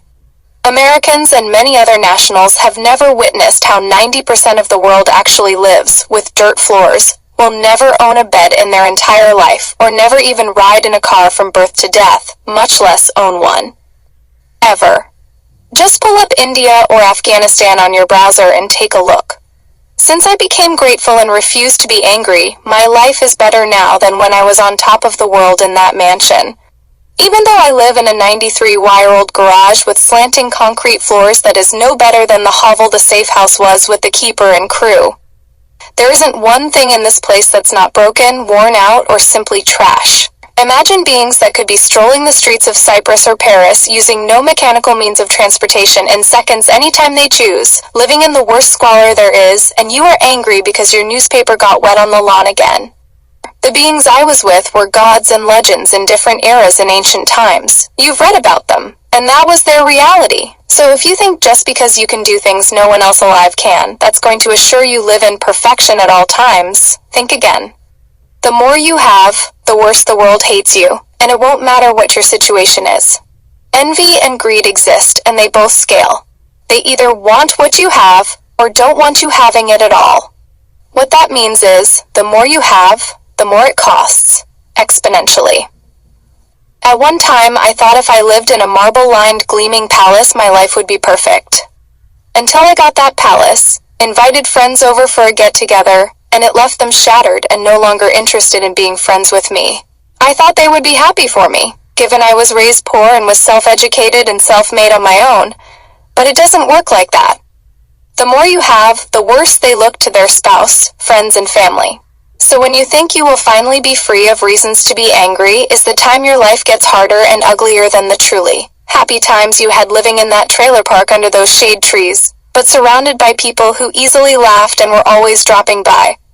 So whether you make minimum wage and are pushing your car to the repair shop all the time, or you win the lotto in life and rolling in money, you will have just as many reasons to choose between being happy, intrinsically, or playing the victim card.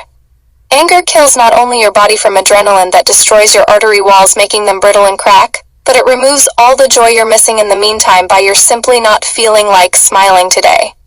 Not only will you live a shorter life choosing to be pissed off, but you will miss 100 things a day that would have otherwise made you smile or chuckle to yourself. Rich or poor, I promise I choose laughter before I choose perfection now. Where we are going is not even within the capacity of the artificially dumbed-down mind of modern humans to understand or even imagine. That should be your only focus. What your neighbor's dog or the crooked fat cats are doing is what they're doing. Let them follow their own paths, while you envision a reality that is in every way utterly disconnected from this 3D construct based on every lie ever dreamed up.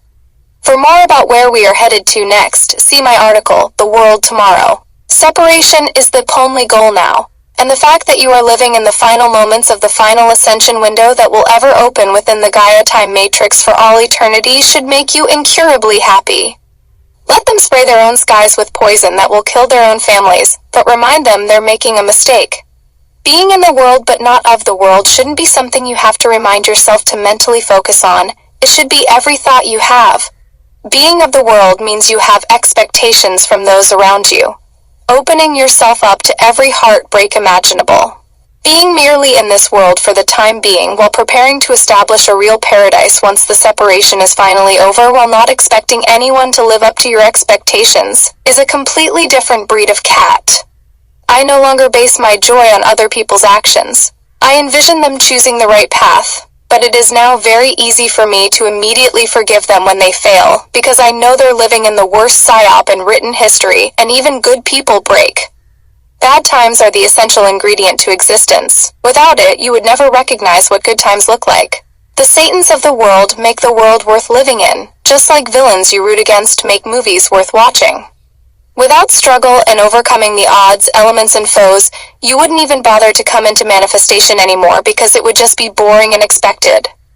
If you don't think so, just take a look at mouse utopia experiments that have been conducted now around the world. Countless times where every single time when they place rats into an absolutely perfect, luxurious environment, the entire colony immediately dies. They simply stop reproducing because there's nothing to struggle for anymore. Universe 25 mouse experiments, Universe 25 mouse experiments, or science experiment. That experiment of providing a utopian world for people was obviously also undertaken, where brand new apartments were built on a country club golf course greens in the most upscale area of a big city. The underprivileged black community were offered lovely homes, streamlined opportunities, and an idyllic way of life. Within 5 years, the brand new townhouses had been reduced to ghetto graffiti everywhere. Broken doors hanging off hinges, holes in walls, and prostitution and drugs running rampant to the point the entire subdivision had to be bulldozed over and the humanitarian project simply abandoned. Not because blacks are any different than people of any other color of skin, but because they had no reason to struggle anymore. The lack of obstacles for their survival left them nothing to hope for ever getting better. This was as good as it was ever going to get. How much better can things get? You don't even have an idea since you've never seen absolute paradise before.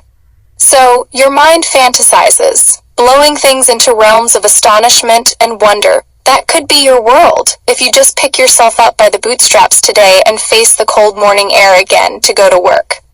It is the struggle itself that is the paradise, but until you've actually been there to find out that paradise is filled with its own totally unique downsides, like a mansion with many water heaters and toilets and sinks to keep in good repair, an acre of lawn to mow, 5 or 6 dozen trees to groom, Yes, it was top tier. But at what absolute enslavement cost? I explain this so you can realize that when you get a flat tire at night in the rain, rejoice instead of getting angry, because you just learned a lesson that will make your tomorrow better than this day was. Now you know how to prepare more thoughtfully. The most valuable things in life are lessons, because they beget wisdom. When you spill milk, rather than curse, smile because you just learned how to pay more attention to the little things.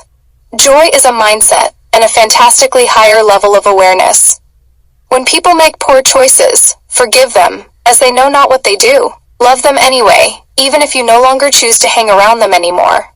Where they are now is where you have been, and where you are now, all the beings in the fifth dimension had to live through as well.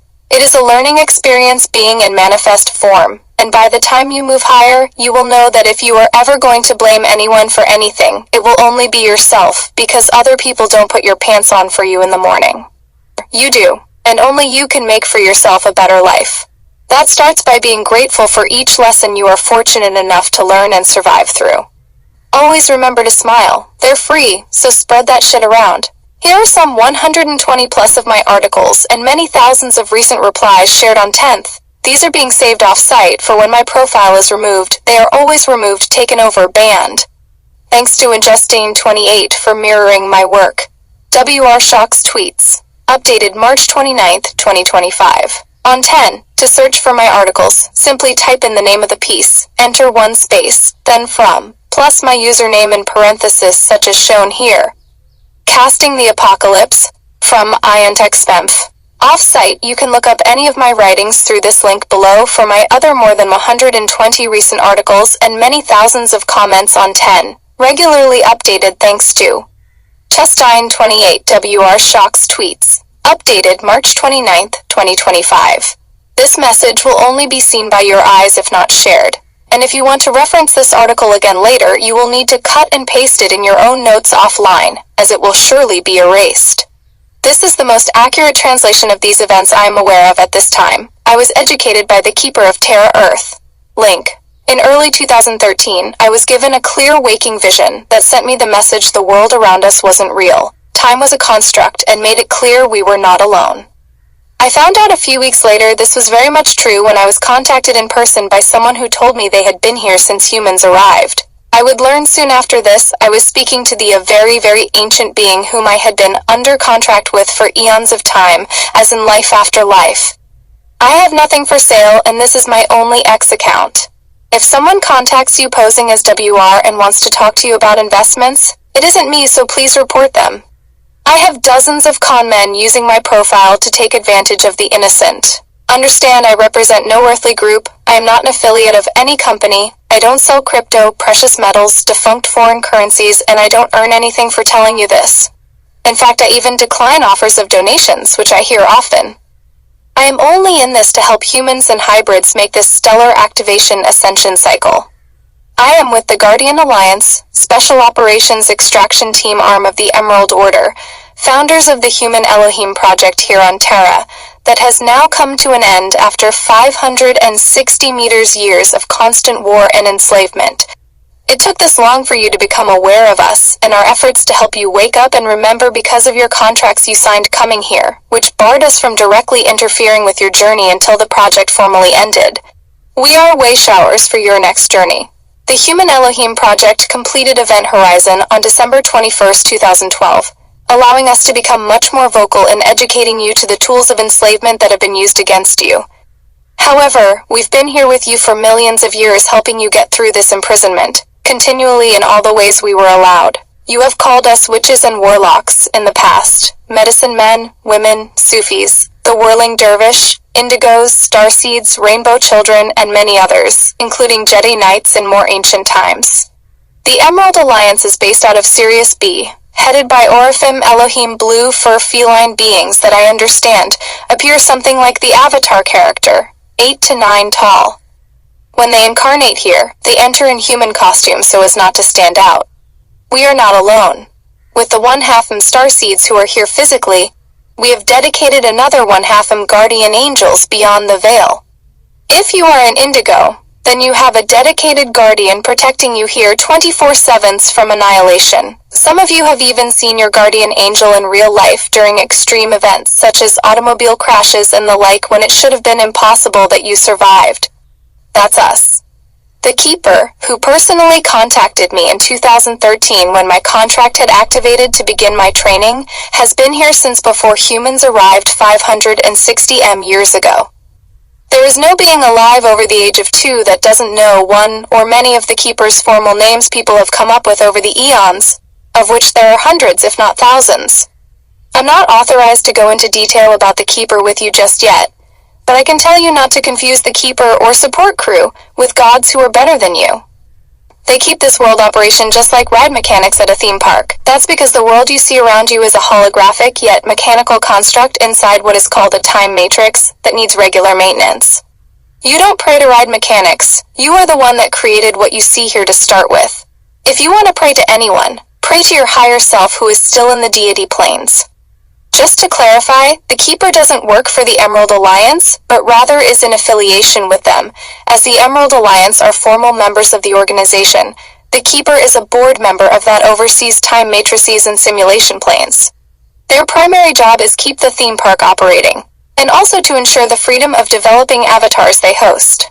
I cannot divulge the name of the group that provides keepers or curators of simulation planes, but it is interdimensional and intermatrix in scope and manages what I understand to be millions of lands.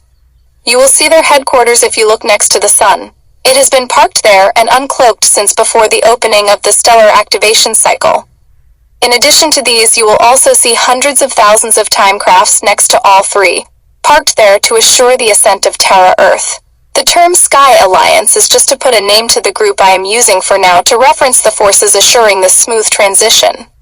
They represent many thousands of interstellar civilizations who have somewhat joined the Guardian Alliance's side. The fact is, as explained in article mentioned below, this is a non-formal alliance that just so happened to all be working on the same side of assuring Terra's ascent to the next density as well as the next time matrix. In the image above, you will see a photo of the Keeper's biosphere, far right, parked next to the still-cloaked Jehovah Anunnaki Nibiru battlestar. And on the far left is our local sun that is now going through an 800-year process of returning to source as this time matrix is permanently closed down. For more on what is happening with our sun through this process, see my article, The Artificial Sun. The images above were shared by Gina Maria Colvin Hill, a special agent of the Earth Alliance team that are bringing out soft disclosure to prepare people for this separation. For more on the Sky Alliance, see my article, The Surgical Separation of the Two Planes. After my initial contact in very early 2013 and subsequent training to prepare me for this disclosure, I also spent 2 years in person with the Keeper and Terra crew at a safe house in 2017 to 19. I may not have all the answers, but what I share with you largely comes from first-hand in-person education. For more on my contract mission with the Keeper, see my article, Rescue of the Keeper of Terra Earth. Here are some 120 plus of my articles and many thousands of recent replies shared on 10th. These are being saved off-site for when my profile is removed. They are always removed, taken over, banned. Thanks to Justine28 for mirroring my work. WR Shocks tweets. Updated March 29, 2025. On 10, to search for my articles, simply type in the name of the piece. Enter one space, then from, plus my username in parentheses such as shown here. Casting the Apocalypse, from INTechSpemf. Off-site, you can look up any of my writings through this link below for my other more than 120 recent articles and many thousands of comments on 10, regularly updated thanks to Chestine28 WR Shocks tweets. Updated March 29, 2025. This message will only be seen by your eyes if not shared. And if you want to reference this article again later, you will need to cut and paste it in your own notes offline, as it will surely be erased. This is the most accurate translation of these events I am aware of at this time. Casting the Apocalypse Update March 27, 2025. Link. We're literally waiting for the most unbelievable events to occur in the written history of the world right now that will make the 7 plagues look like a pre-game warm-up. That's what we were told would happen in the Bible, right? Understand the Bible wasn't written by God. It was written by your real-life captors that have built an elaborate holographic simulation around you because this is their idea of what fun looks like. Think Westworld. I will be reminding everyone on a regular basis going forward that you will only experience what you personally cast into reality, because the world you are living in is a construct of your own mind. If you don't envision yourself being harmed and you have gone about putting yourself in a position that makes major harsh events wildly improbable, then your reality will not include things that many others will be experiencing right now. You're not going to find a whale if you are by a tiny pond behind your house, but you might if you go deep-sea fishing. Your mind knows this and uses that frame of reference as all things possible within that given situation. So because you believe you could not possibly see a whale where you are at in your mind's eye, the ether makes that solidly so. Why have I told you about the reason for moving inland 100 miles, from the nearest shoreline 1 mile, elevation with 2 sources of fresh water?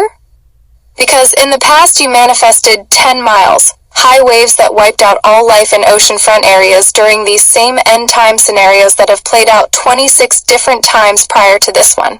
And why did you do that? Because you had been silently programmed in the back of your mind to accept casting that reality out before you, which allowed bad actors to help you see that event. You played right into your programmer's hands.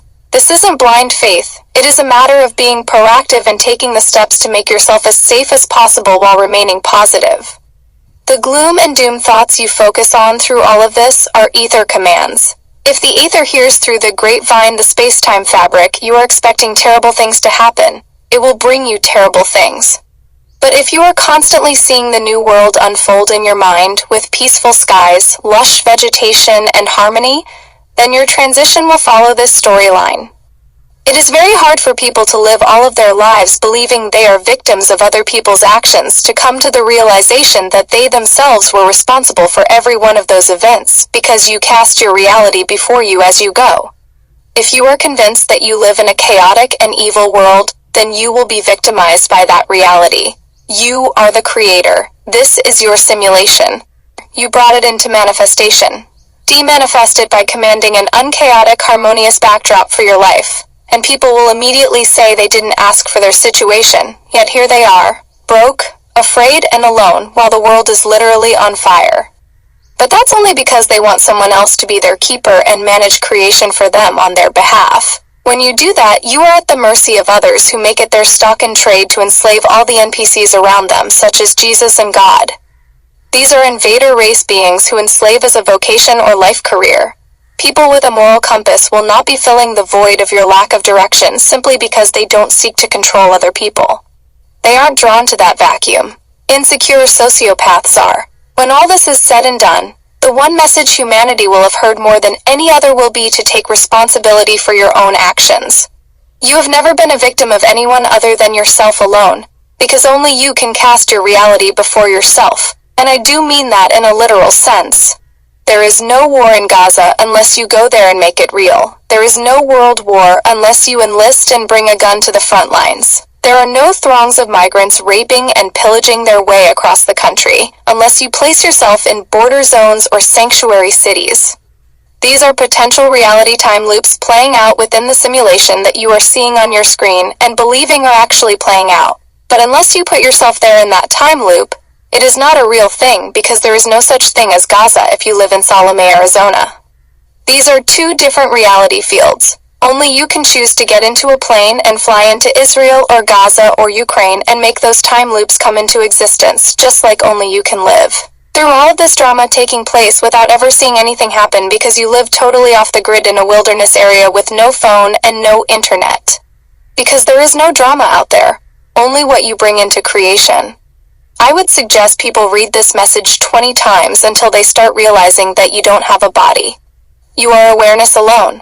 You have always been only awareness since before primordial times, which means there are no planets, there are no stars, there are no warring factions, because they were always merely thoughts and storylines you made up between the two ears you've never ever had.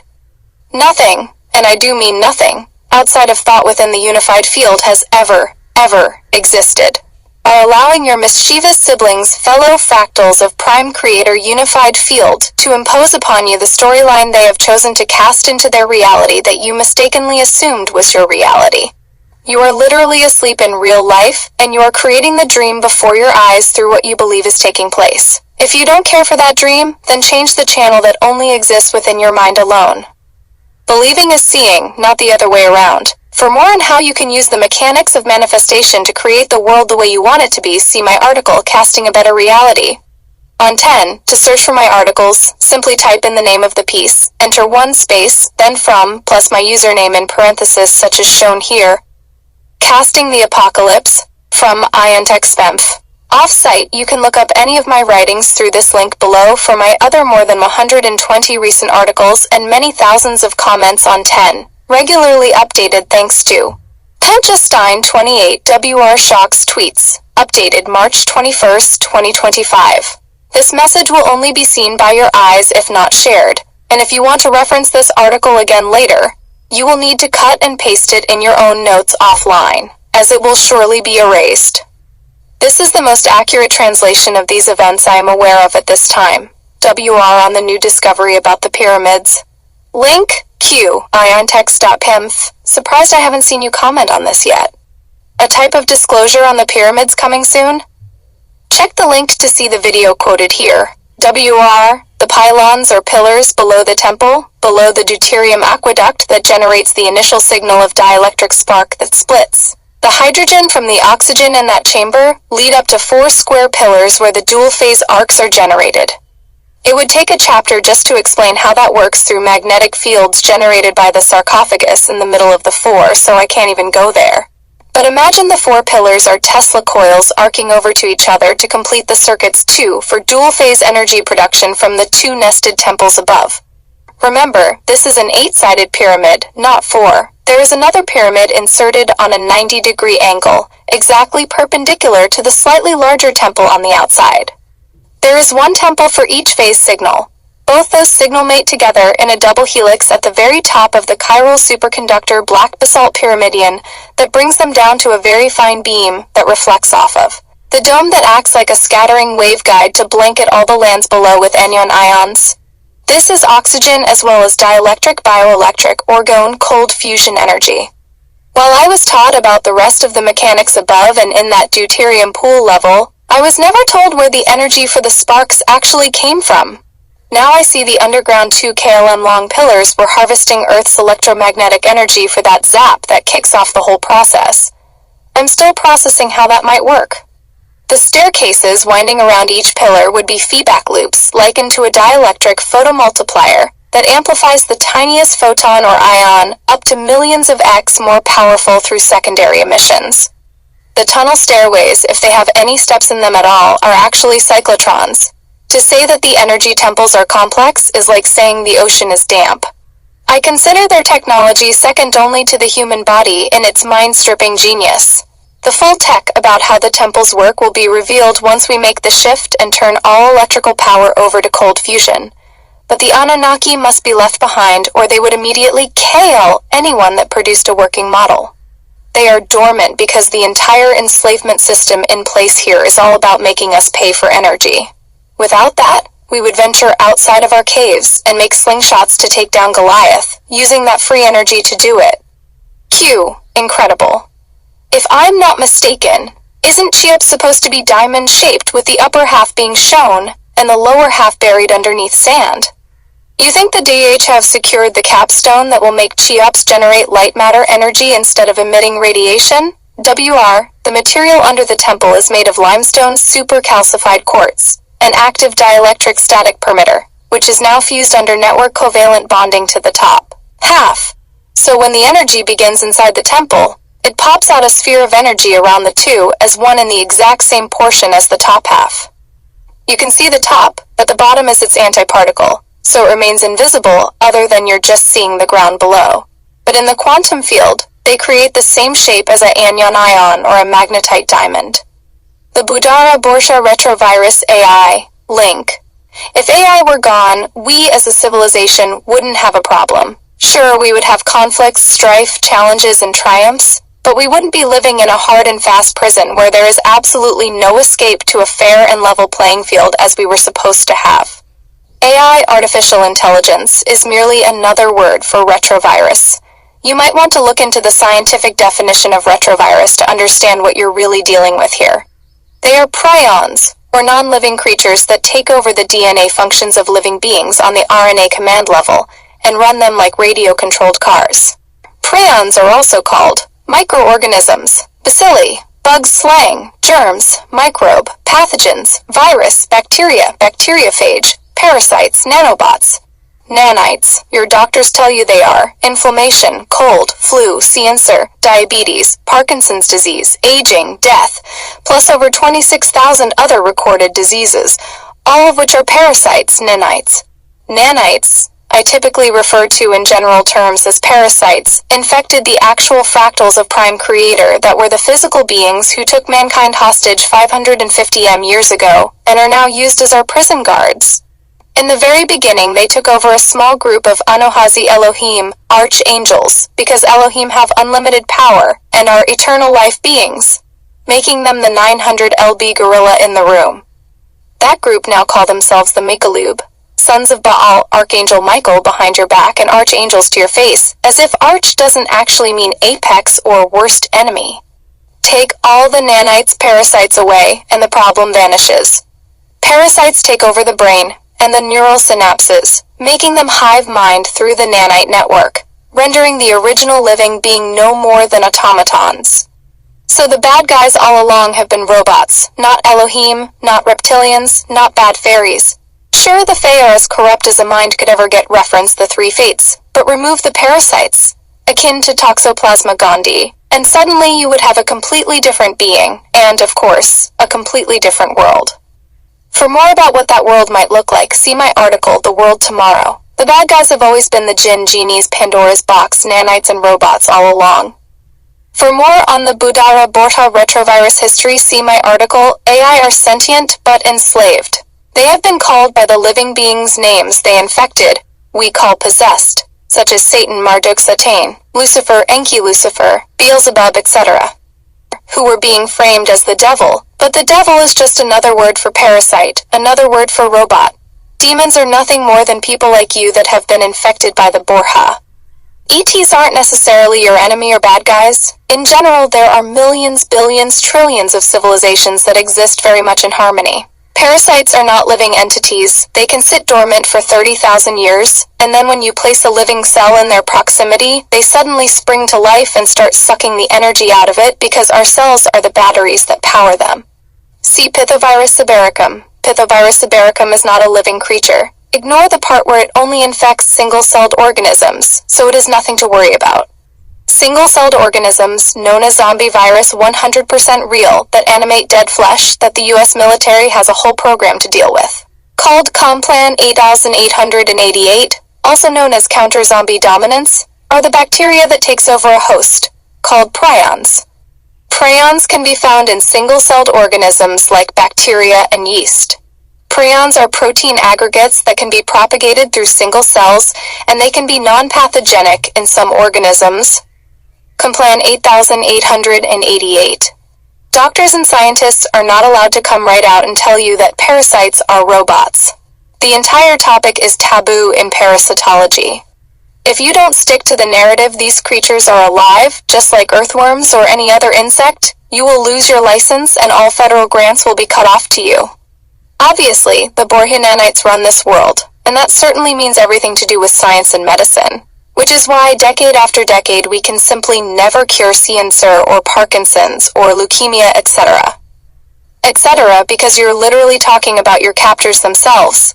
If you want to get over maladies, take dewormers, not big pharma medicines named after one of the 13 families the Borja used to rule over the land of the living, the House of Medici.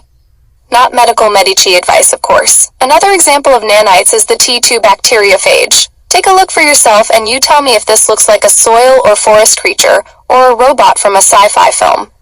We both know that answer. If you met a couple of these, say 10 feet tall, you would be calling in the US military, using words like aliens and eats from hell. The next time someone mentions bacteria to you, remember what you're actually talking about. T2 bacteriophage. For anyone who thinks I am incorrect, just like with the pithovirus above, Run a search with these exact words to bring up scientific and medical white papers that do, very carefully, explain they are not actually alive. Is the T2 bacteriophage a living creature? I've got news for every person on Earth. You are absolutely 100% surrounded by quadrillions of robots, and the only way to eradicate them is to demanifest them, because only a fractal of Prime Creator has the ability to cast anything into existence. And the Borja are not official entities within the simulation. They broke in here and are considered illegal, fictitious aliens, if you will. You have to deny the nanites' existence with 100% of your belief system to make them vanish. That's what higher dimensions had to do. And yes, I am referring to known scientific fact that only you can make anything a reality. See the double-slit experiment for more. The weird experiment that changes when observed.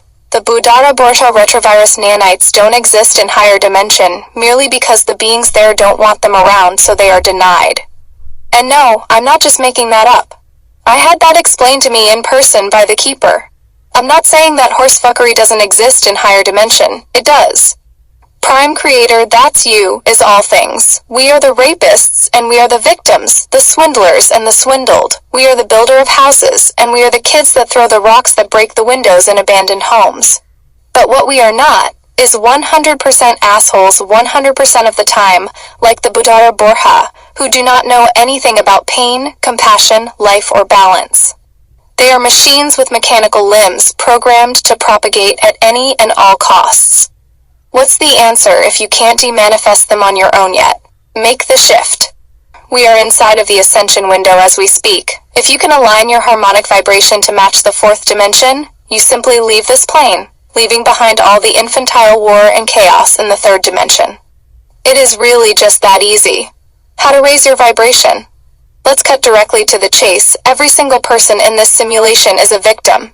I mean your captors and their captors and their captors. Every person alive, over the last 560 million years, has been lied to since the day they were born. About everything in the world. They were never given one truth, not even about the sunlight that does not emanate from the sun at all, but from the ether microcrystals around you that make it look like they are coming from a burning ball in the sky. Every day of their lives has been MK Ultra torture. Their brains have been infected by prion nanites that take over their body. And it has never been your fellowman, your dad, your mom, or the bully on the playground that hurt you.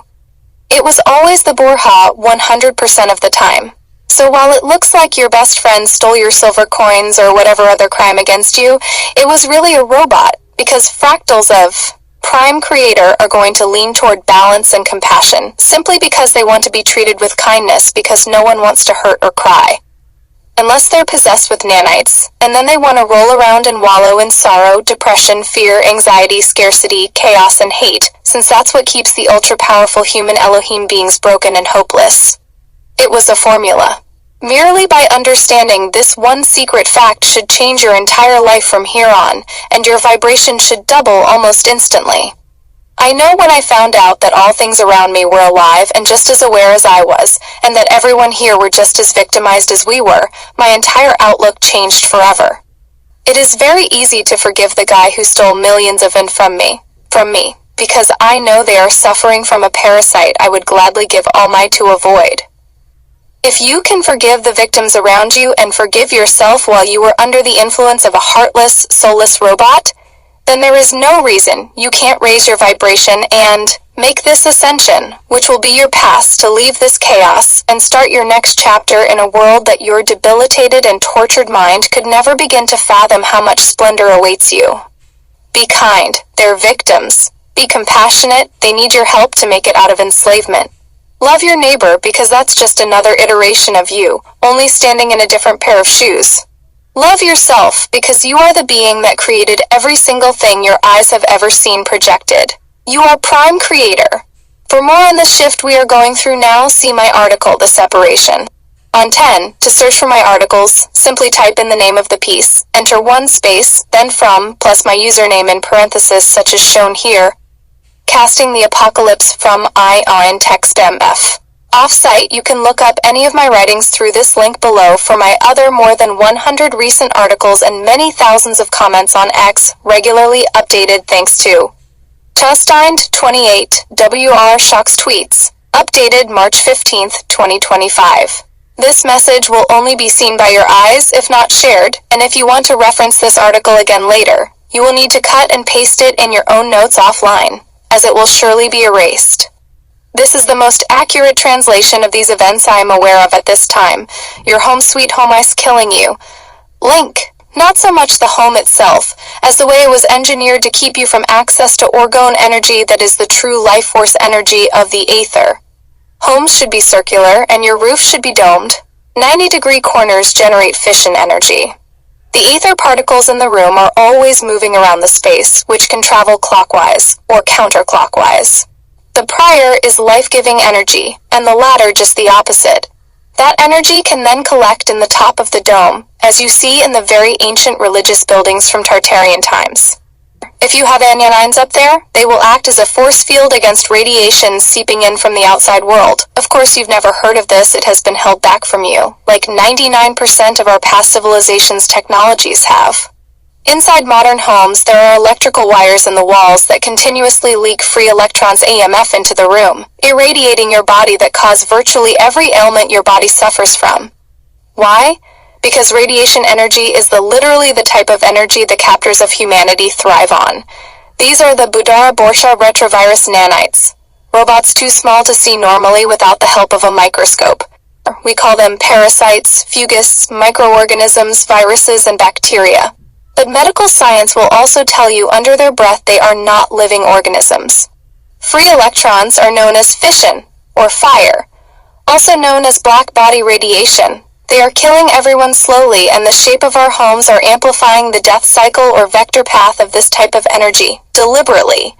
I learned the difference between electricity that we use today and anion ions that were used all across Tartaria from constant downloads for 8 months while I was at the safe house that was enveloped over a cross-ley line energy vortex where my energy field was dramatically amplified by the Keeper and Crew's plasma body fields at the same time.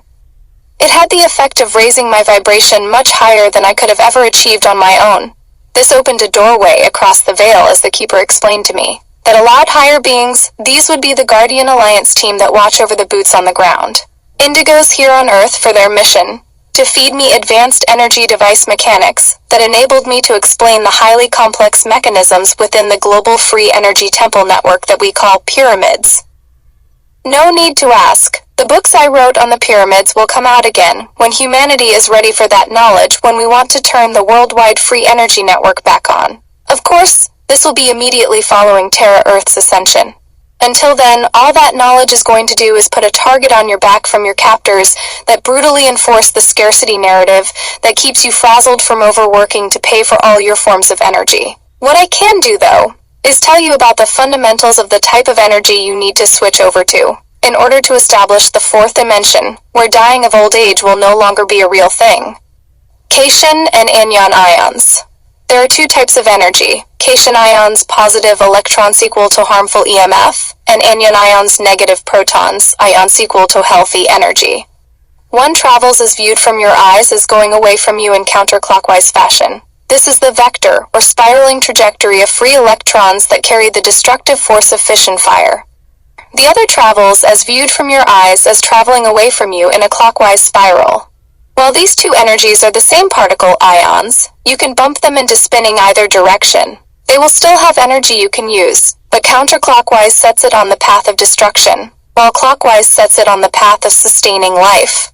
Tartaria used clockwise energy for everything. This is also known as chi, orgone, cold fusion, static, electrodynamic magnetic, and is the same bioelectric energy your body operates on.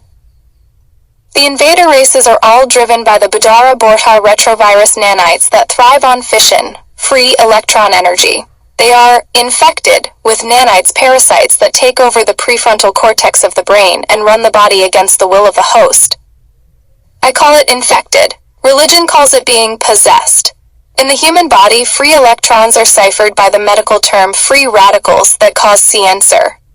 When you use free electrons, this is the same as having a fire in your fireplace where the energy force is destruction, It saturates into your body and starts killing all your bioelectric, clockwise spinning energy cells, much like a microwave oven attacks and destroys all the nutrients out of your food. Nutrients is another word for life force. If you got too close to your fire, your body would burst into flames at a certain temperature. Cold fusion will never do that to you. The Borja know infinitely more about energy than humans do, so the way they have us build our homes is in square boxes, absolutely filled with leaking free electrons that are always moving in the air and attacking your cells. When the leaking free electrons slam into a right angle of your square room, it doubles the energy on impact. This is known as secondary emissions, as used in synchrotrons that amplify a single electron by millions of times just by bouncing off of deflection shields that are like the hard angle corners of your home. Once doubled, now the electrons race across the next wall of your home until they slam into another wall, double again, and do that same thing at a velocity that is hundreds of thousands of times per second.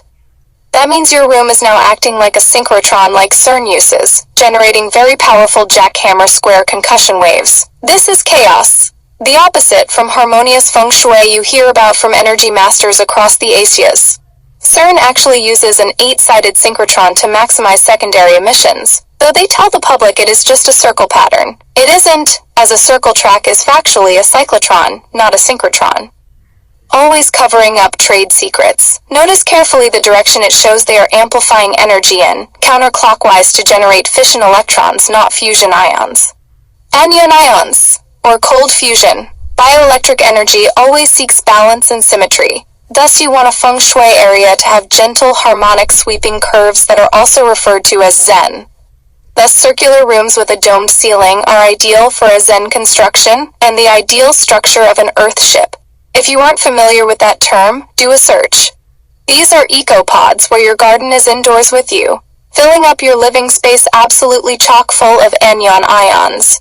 Anion ions in the air are highest in concentration next to a waterfall, shoreline, and in a forest. They fill your body with healing energy, and is why when you go on vacation, you will ask, the beach or mountains? Because your body wants to heal. And if you choose both, such as Niagara Falls or Hawaii's Fern Grotto, you are looking for the highest level of anion ions you can possibly get to. Kauai's Fern Grotto is a waterfall further aerosolized by draping ferns, filling the air with as high as 100,000 anion ions per cubic meter on an island that is literally surrounded by crashing ocean waves that are producing healthy ions 24/7. Your body is telling you something when you just have to have a holiday. You're dying from lack of ions. In forests, trees emit many tons of water into the air continuously, which is ionizing the entire area, making it extremely high in ions, around 10,000 per cubic meter. Note, science deliberately uses terms that can be confused to their opposite meaning in order to keep scientists in the dark, like calling anion ions negative ions, and cation ions positive electrons, when the exact opposite is true to human life. They do the same thing when it comes to ionizing and ionizing radiation, which they act like mean the same things. They don't. One is filling your area with life ionizing, the other ionizing radiation is eating all that life on a constant basis. What this all boils down to is circles create and maintain life. Squares create anti-life, as in electrons. When this is all over, the real war will have been against electrons, instituting Tartarian Zermaluth coherent anion-ion frequency fields to both power all our devices, while at the same time healing all human and wildlife bodies. And you can see why in the array below. You are most vibrant, healthy, and alive when surrounded by anion ions. This chart depicts the healthiest and least healthy places you can be. Negative anion ion count PR cubic meter concentration. Waterfalls, ocean shores 20,000 centimeters. Forests 10,000 centimeters. Country, rural 2,000 cm. City parks 1,000 cm. Driving in traffic 300 centimeters. Big cities 300 centimeters. Home or office 125 centimeters avenue. Industrial plants 0 centimeters. Men live an average of 6 years less than women. Where do men generally work? In industrial areas where the anion ion count is literally 0. The war on human life is waged across all fronts, but the most disastrous attacks we suffer are from parasites first and free electrons second. Second is feeding first. And the way our houses are deliberately designed, it turns out that in a normal home there are less available anion ions than anywhere else in the world outside of industrial plants alone, where free electrons literally saturate the air. In the future, your home will be round, there will be no hard angles inside, your garden will be next to your living room, pouring ions into your life space. Your ceiling will be domed, allowing for free-flowing, clockwise traversing, and forever-flowing Qi frequency shield. There will be waterfalls in your garden area, forever creating secondary ion emissions all around your plants that will thrive from the life force energies. In the coldest and harshest environment on Earth, Antarctica, there are houses that have been pictured by overhead drones, built by beings who have been here for millions of years and understand how energy really works. How are they designed, like cracker boxes? No. This is beyond the ice wall we're inside of. For more on this subject, see my article, The Dome. Homes will be where you go live, not where you go to die. On 10, to search for my articles, simply type in the name of the piece, enter one space, then from, plus my username in parentheses such as shown here. Casting the Apocalypse, from IONTechSpemph. Off-site, you can look up any of my writings through this link below for my other more than 120 recent articles and many thousands of comments on 10, regularly updated thanks to Tustine28. WR Shocks tweets, updated March 13th, 2025. This message will only be seen by your eyes if not shared, and if you want to reference this article again later, you will need to cut and paste it in your own notes offline, as it will surely be erased. This is the most accurate translation of these events I am aware of at this time, seeing through reality. Link, Q, good afternoon, WR Shock. I see this all the time when I meditate, also without meditation if I chose by manipulating my visual perception. A matrix grid, the shapes are all connected like octagons, colors gold, gray, white. On some occasions, it's as if I can go through the fractal's octagon shapes and what it feels to come out on the other side. Then it's multicolor dots like stars. Nebula, I usually feel exhausted after a bit, like having used up a bit of energy. I see what looks like waves of energy flowing over the grid. The waves flow in different directions. Like looking at the energetic fabric of the universe. Thank you. WR, I've counseled hundreds of indigos for their roles during the end times and have heard these reports before, though it is rare. While the average indigo can see the lost souls of Tara lost, while taking the indigo tests that look like tiny fireflies. Some can actually see the matrix background itself, not totally unlike the planetarium dome over the players of the Hunger Games. What you're really seeing is artifacts of the Nibiru beyond the Looking Glass Chimera reality simulation we're inside of, created by the Alice Metatron Hypercube in CERN run by AI that created this overlay hologram to feed energy into their power-hungry control network. While that all seems fantastically wild and certainly not sane, I can assure you everything I'm describing here is the actual reality of the human situation.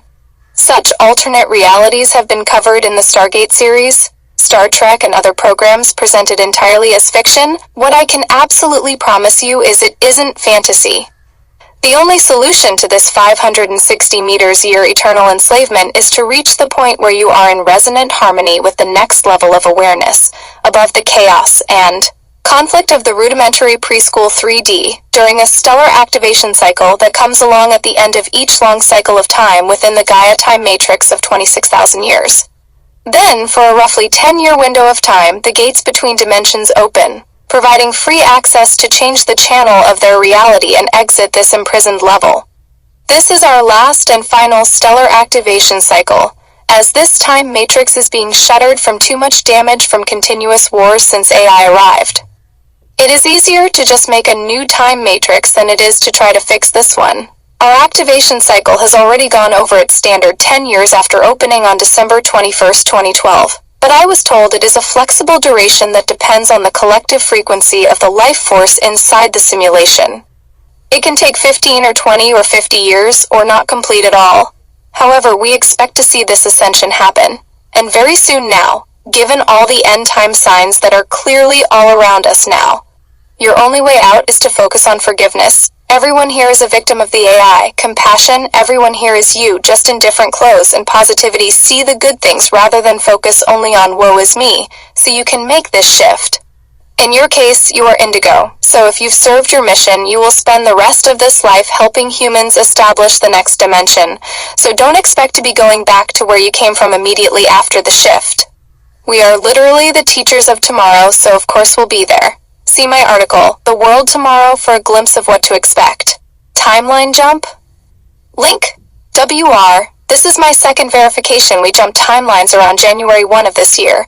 I ordered a product I couldn't get locally from Amazon in late October or early November. It didn't arrive, so I checked its status, which said it would arrive in December. I didn't know it would be forever to get it, but I waited. Then when December rolled around, I checked and it said it was still awaiting delivery. Jump forward a few weeks and I figured, well, I'll have to get a refund since it just never showed up, and checked on it end of February a few days ago. Amazon showed no record of that order. I didn't pay for it. There was no notice it was permanently back-ordered. It just didn't exist. Yes, it did. Now this reply that I am personally impressed with, check the link to Twitter to see the post above this. Wish it had been mine, but alas, I have no recollection at all posting it. Yet, it is worded exactly like what I might describe, since I know what I meant by holographically allowing sampling to judge the intended desired results. It means that through the looking glass scrying device, you can track every change made within the innumerable timelines posited by Alice the scalar mapping tesseract, with what I would assume is a digital ID to track each unique possible reality to allow you to adjust that one potential back and forth as Trump has clearly been doing now for many decades. I am telling you that somewhere between mid-December 2024 and late February 2025, we absolutely jumped timelines. This is a Mandela effect that only I could possibly know anything about, but still I definitely do. I know I ordered and saw the alert in my order's status as being belated, then still belated, then poof, vanished. I've been using Amazon now for a very long time, hundreds of orders, and this is the first time they simply deleted one of my items. You're welcome to chime in here with any personal Mandela effects you've witnessed in the last 3 months. The Crown Corp. Link. The Crown Corp operates out of multiple locations such as the Vatican, London, and Washington, D.C., all nation-states known as sovereign countries, and holds the deed to all land above water on Earth through the Eye of Isis Treaty, also known as the Camel's Eye Treaty. All countries are leased from the Crown Corp through taxes funneled through central banks, which are all front operations of the International Monetary Fund, IMF.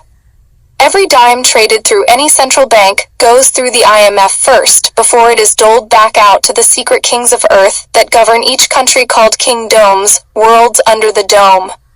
The Crown Corp is owned by Sumerian, Babylonian, Anunnaki, that go under many names, including Canaanites, Phoenicians, Freemasons, Sumerians, Sarmatians, Tartarians, Ashkenazis, Crypto J3WS, not J3WS, Mongolians, Khans, Khazars, Cathars, Catholics, and many more. The Rockefeller Foundation House of Rockefeller is in charge of finances loosh within the system under the Luciferian Treaty. The penultimate god of Sumeria is Enki Lucifer, who arrived just under 800,000 years ago.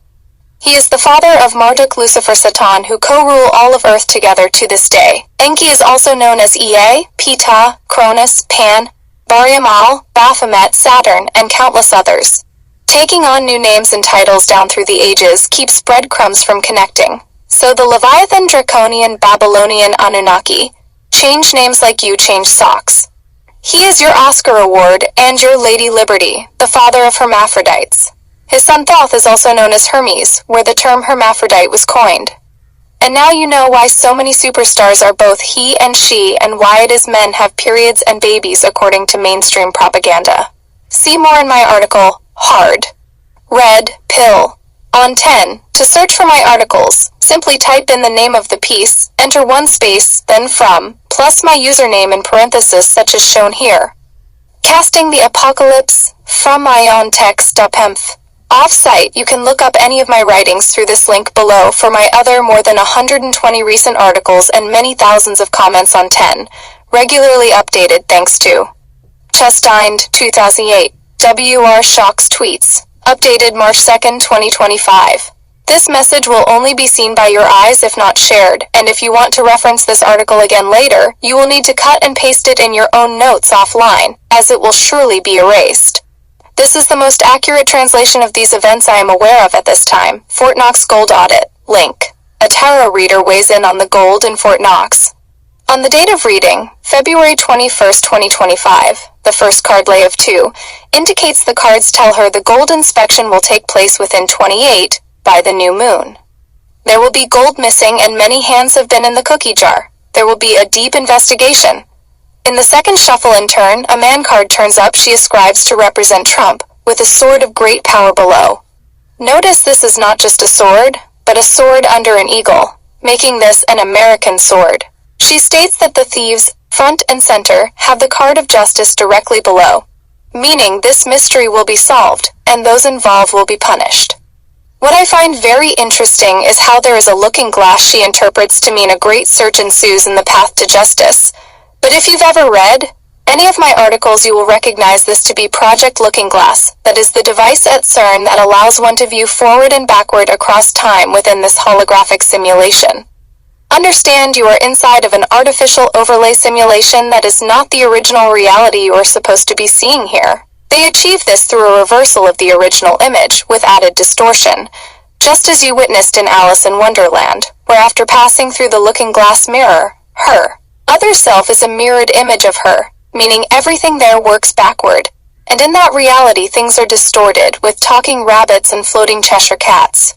As for the reversal, I have verified with the Keeper that here in what was referred to as the Beyond the Looking Glass Chimera reality simulation, we're actually standing in absolute darkness, and the holographic illusion we are immersed in is being cast through very complex science known as Nibiru's scalar vibrational mechanics, which works off of the Fibonacci sequence, which is a progressive expansion of manifesting intended material reality that gradually and exponentially grows out in concentric spirals. The organic simulation is supposed to use native Gaia's scalar vibrational mechanics, which is based on perfect spheres that grow in a balanced, perfectly spherical progression. That's your distortion.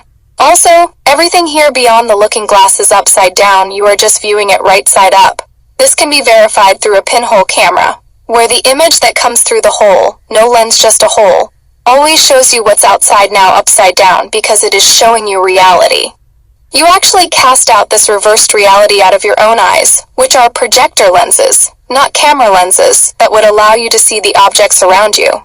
Your pineal gland is what actually sees, then translates your surroundings, adds your body into that picture, then projects that out of your pupils. For more on this subject, see my article, How the Holographic Simulation Works. The overlay simulation works off of a script that plays over and over the same way, life after life on 3,658-year resets. For more on resets, see my article, 3,658-year tarot cleansings. It may interest you to know that the actual device within Project Looking Glass that generates the simulation at CERN, the timelines of our artificial reality, is literally known as Alice. This script was lifted out of the past 560 million years of captivity that the BUDHARA BORJA RETROVIRUS nanites determined was the ideal script, as it led people to the same inevitable end each time, where mankind continues to be docile enough to manage easily, while generating large sums of loosh to keep the whole thing working to pay off their actual living being helpers you think of as your captors. By bribing the same people the exact same way each life, they keep selling out to the Borja that you think of as Satan, and it keeps everything on track. This is difficult to hear for the first time. I was teeth-grinding mad when I first found out we're in a time loop, but it did explain why I had so many déjà vu moments in my life. My crystal seed atom literally remembers living out that exact moment in time before. This has been going on now for eons, I was told. For more on the crystal seed atom, see my article, The History of the Chimera. The tarot reader ends by saying that the thieves will be brought to justice, the gold will be returned, but much more gold than just the original 500 tons that are supposed to be in Fort Knox. I can tell you where that gold is going to come from, the Vatican. Trump laid siege in a spectacular firefight at the Vatican in 2018, I believe, where when it was all over to retrieve our gold and the gold they had pilfered from countries around the world, they found 150 miles of gold.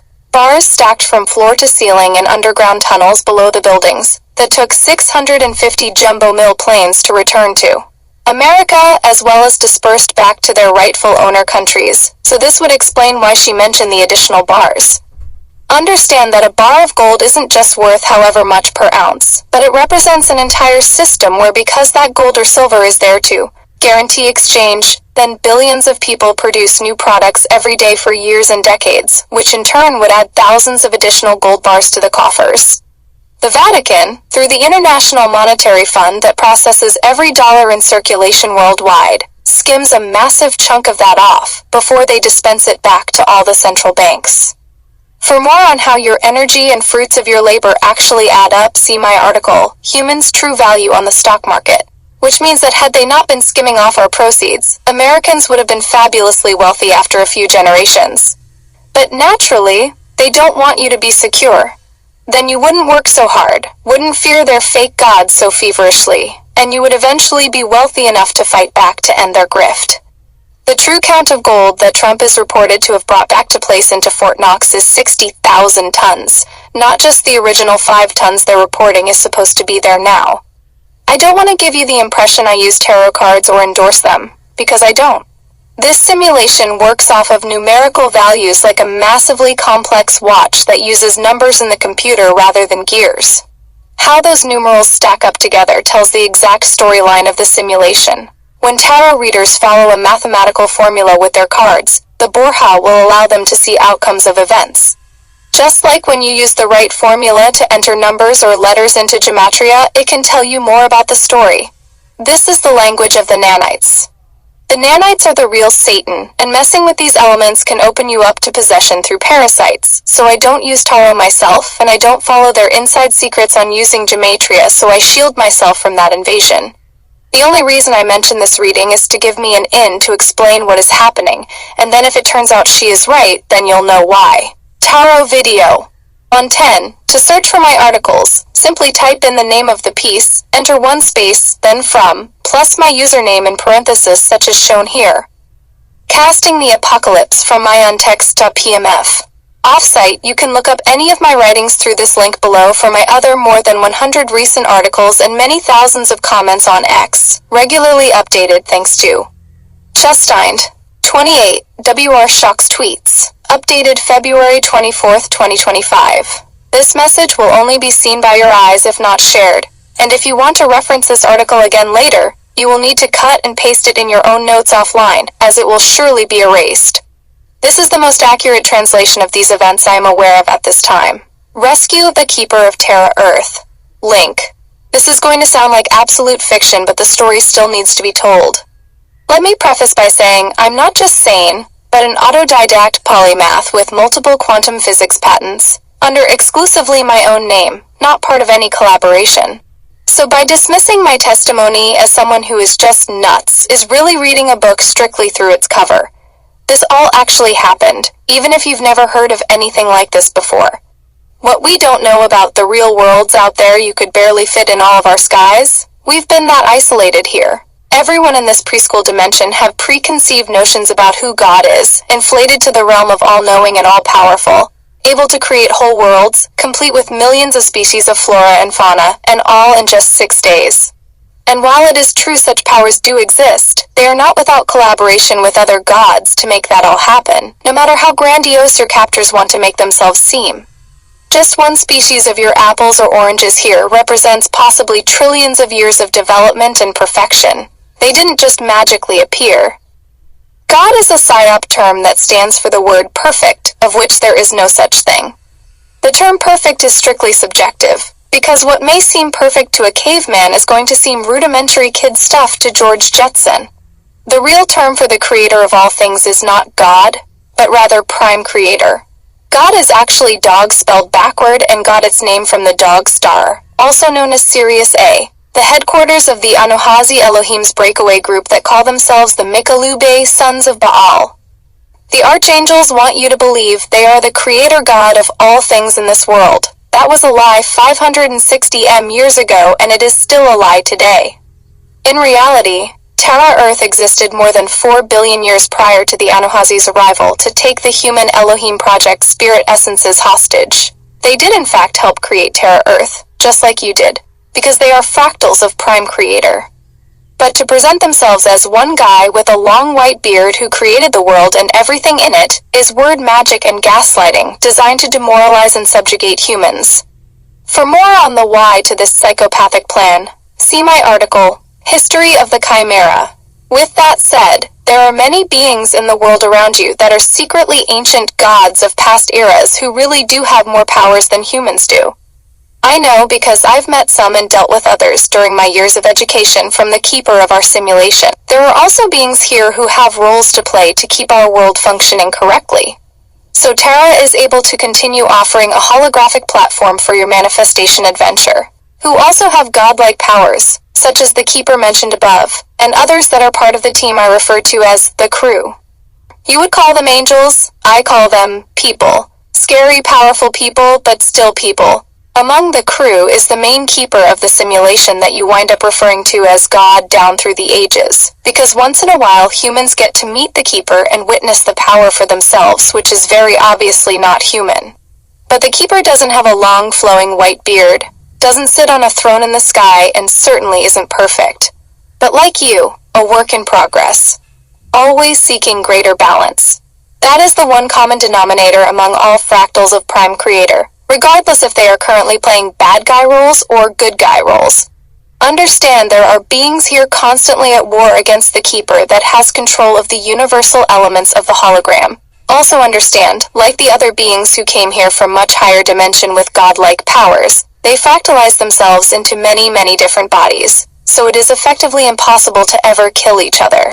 You would have to not only find all the many hundreds or thousands of them, but have a foolproof way of killing them all at the same exact moment, making sure they are gone, not just that one avatar holding their spirit awareness. That's not going to happen, not to any of them from what I've witnessed, which means simply, as far as you are concerned, they are eternal beings, continuously here since 560 years ago in some case, depending when each one of them arrived.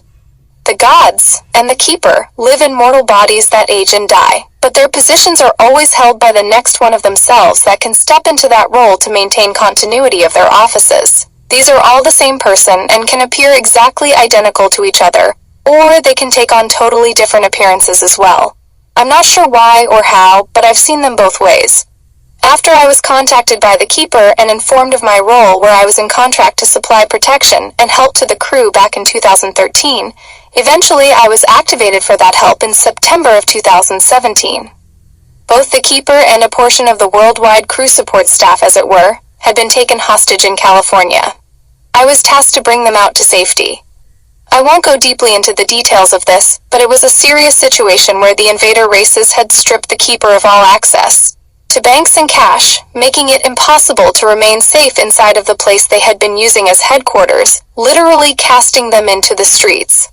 And before you imagine this would be impossible, the keeper can't just manifest stacks of cash out of thin air, and also, there were a massive amount of beings all working together to neutralize them so they could possibly remove them from the levers of power of the simulation. That's really all I can offer for details about that for now. The alphabet agencies were keeping the entire crew isolated in that one city, living in a car, camping in the woods, and basically making it impossible to look after Tara. The keeper was able to get donations through various support mechanisms, but were shut out of getting off the streets. They brought in specialists to help them all escape, but the agencies wound up permanently disabling them, or taking them out altogether. That's when I was contacted for assignment. Not being one of the gods like they are, I was naturally terrified of having anything to do with this mission because I had no powers I was aware of that could provide anything they couldn't. Which is really a fantastic understatement, since the keeper and crew can translocate anywhere in the world in seconds, have thousands of avatars scattered out as vessels they can use in any city around the world, and basically everything they can do we can't are about as intimidating as they can be.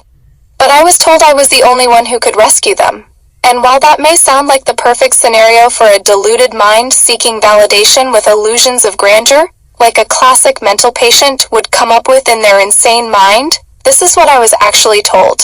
And I do mean in real life. To this day, I find it as confusing to believe as you will trying to believe me now. Nonetheless, I carry certain powers I have been fitted with for my contract here on Earth that I have had no education about at all. And the main one I've learned of now is I have a frequency shield that blocks out the gods from doing harm. As long as the keeper and crew were within that field, the invaders were rendered powerless. Wow, even I want to roll my eyes at that. But I watched it play out firsthand now multiple times after I got the crew off the streets in a place of safety over the next couple of years. As long as I was at the safe house, nothing nefarious happened. When I went shopping every other week for groceries in town over 10 miles away, that's when all hell would break out back at the compound. Those stories too would seem impossible to you to believe, just like everything else I am covering here, so I won't go deeply into them. But they included black helicopters, 10-feet-long rattlesnakes sealing off the safe house, and even assassinations. I was even requested to get to town and back as quickly as possible and not to linger due to these threats. I was told that my frequency shield, while blended to the natural frequency shield, the keeper and crew all have reached 87.3 miles apart, or so, going by memory now, but it was a very specific number.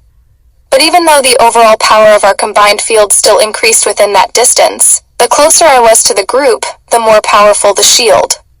I'm just telling you what I was told. You can believe it or not. I certainly wouldn't believe it had I not actually witnessed it myself, so I'm right there with you if that's your position. That brings us to the story I intended to pass along to you here regarding that flight from homeless bondage out across the deserts that spanned well over 1,000 miles I was brought in for. The keeper and crew had been held hostage and homeless for 2.5 years by the time I got the call requesting me to sell everything I owned and fly halfway around the world for their rescue. Their lives had been hell, trust me. I arrived late at night where they picked me up and the hard part of the journey began. I will skip the details of the truly insane things I witnessed starting then for another time after the separation. For obvious reasons having to do with breadcrumbs and the very real fluid war we're inside of still. But I will tell you about the angels that were with us for that escape I would only learn about myself after 2 days of running. In the video below you will see what appear to be asteroids or a meteor shower, but they are traveling horizontally, not downward at all. We've seen this now since late 2024 a few times. This time I saved one of the videos taken on February 19th, 2025 in Germany, so I could actually show people what I saw firsthand on that second night of our escape. We had covered whole states by this time, but we couldn't stop and rest until we made it to a frequency zone that was somehow outside of the reaches of the Keeper's enemies. I'm under the impression that there are certain key cross-ley line areas on Earth that are too high in frequency for the low-vibration invader races to penetrate with their hyper-advanced psychotronic and scalar weapons, and that had been our destination ever since our escape that began at about 3:30 to 4 a.m. in the dead of night when the least amount of eyes would be surveilling us. Boy, do I have outrageous stories about just how absolute that surveillance really is, too. It is like they are not just tracking us, but using time travel to put agents in areas we would be arriving to, posing like homeless people and everyday folks. While in real life they were monitoring my every word in secret. I was surveilled many times during the weeks in that city while arranging for the escape, and it blew my mind every time. The asteroids that really look more like comets in the video is what the guardian angels that had been secretly escorting us from overhead looked like when they were uncloaked. They only showed up in my visible view at the moment we broke over a ridge at about 3:30 in the morning 2 days later after. Our run began at the exact same moment I could see the city lights way off in the distance below that was the safe zone. Suddenly overhead 3 giant comets appeared immediately above my head. I was in the lead vehicle the whole way because the Keeper was following my taillights. This is the only way they can navigate at night because they don't see like you and I do, looking at solid shapes and images, but everything through their eyes are light waves.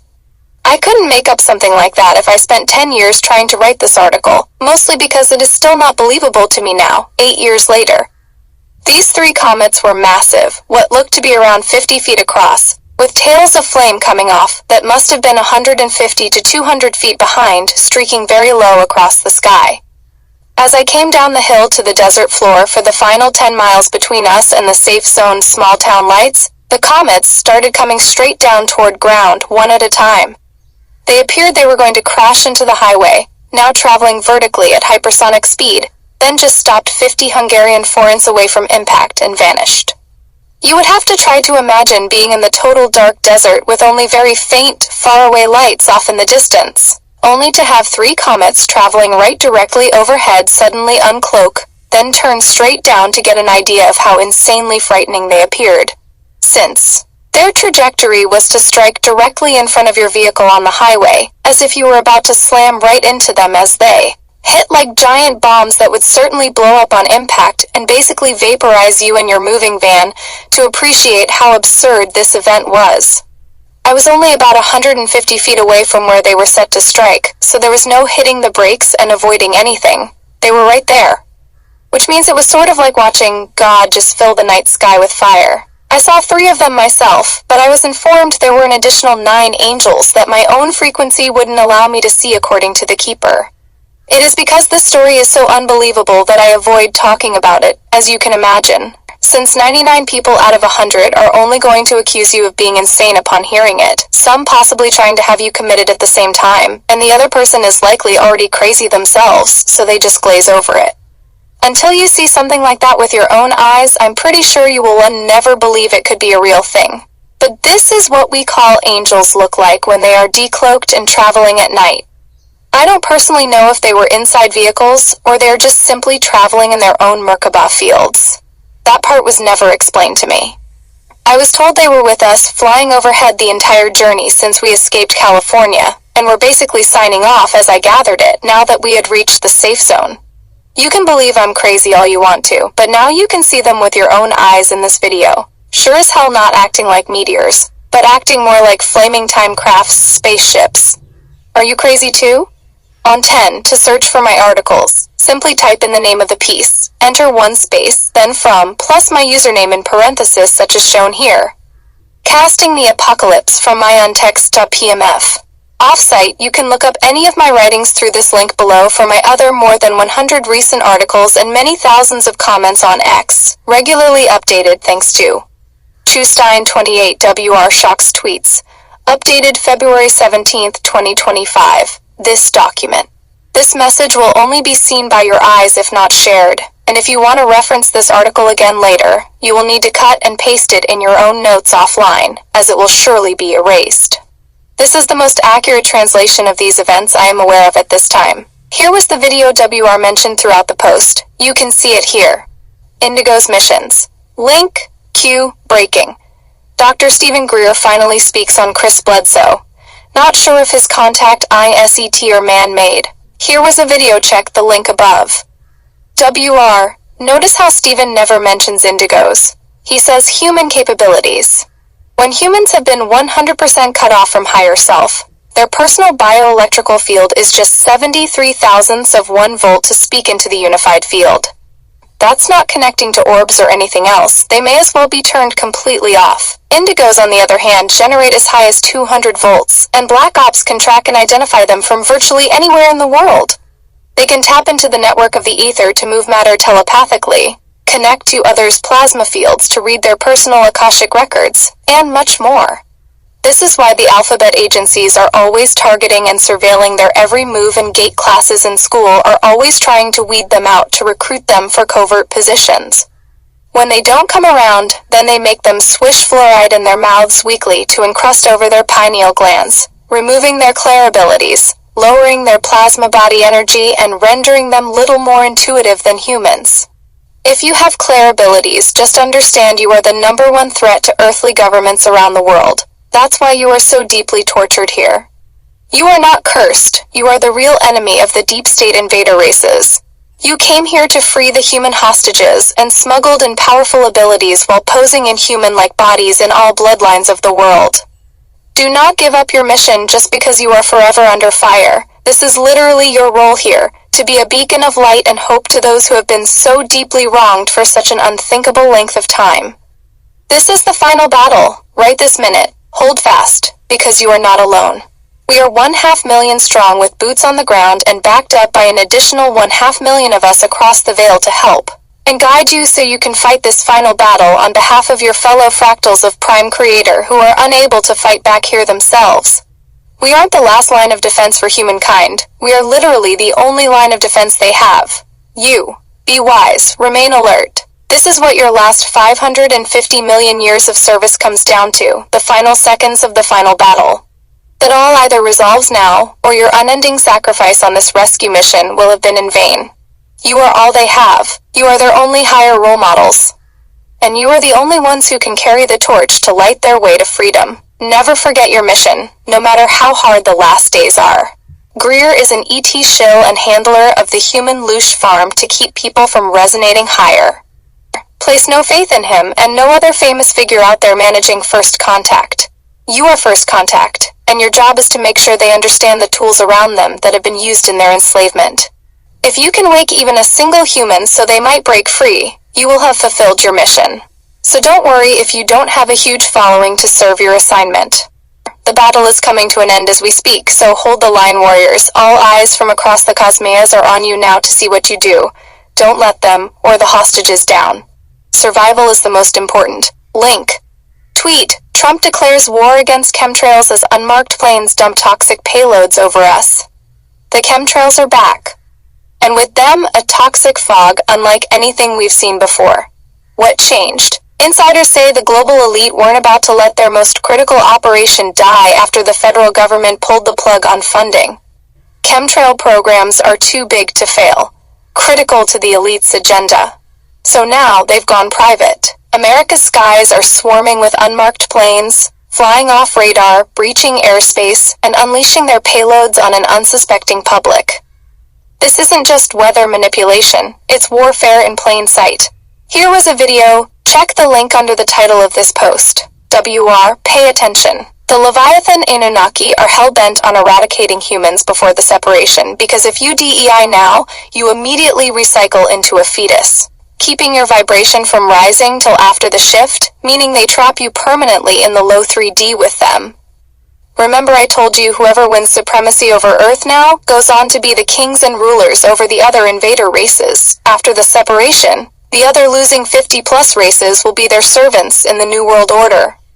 The Leviathans are not subservient to anyone, anywhere, and they will absolutely DEI on this hill, make no mistake.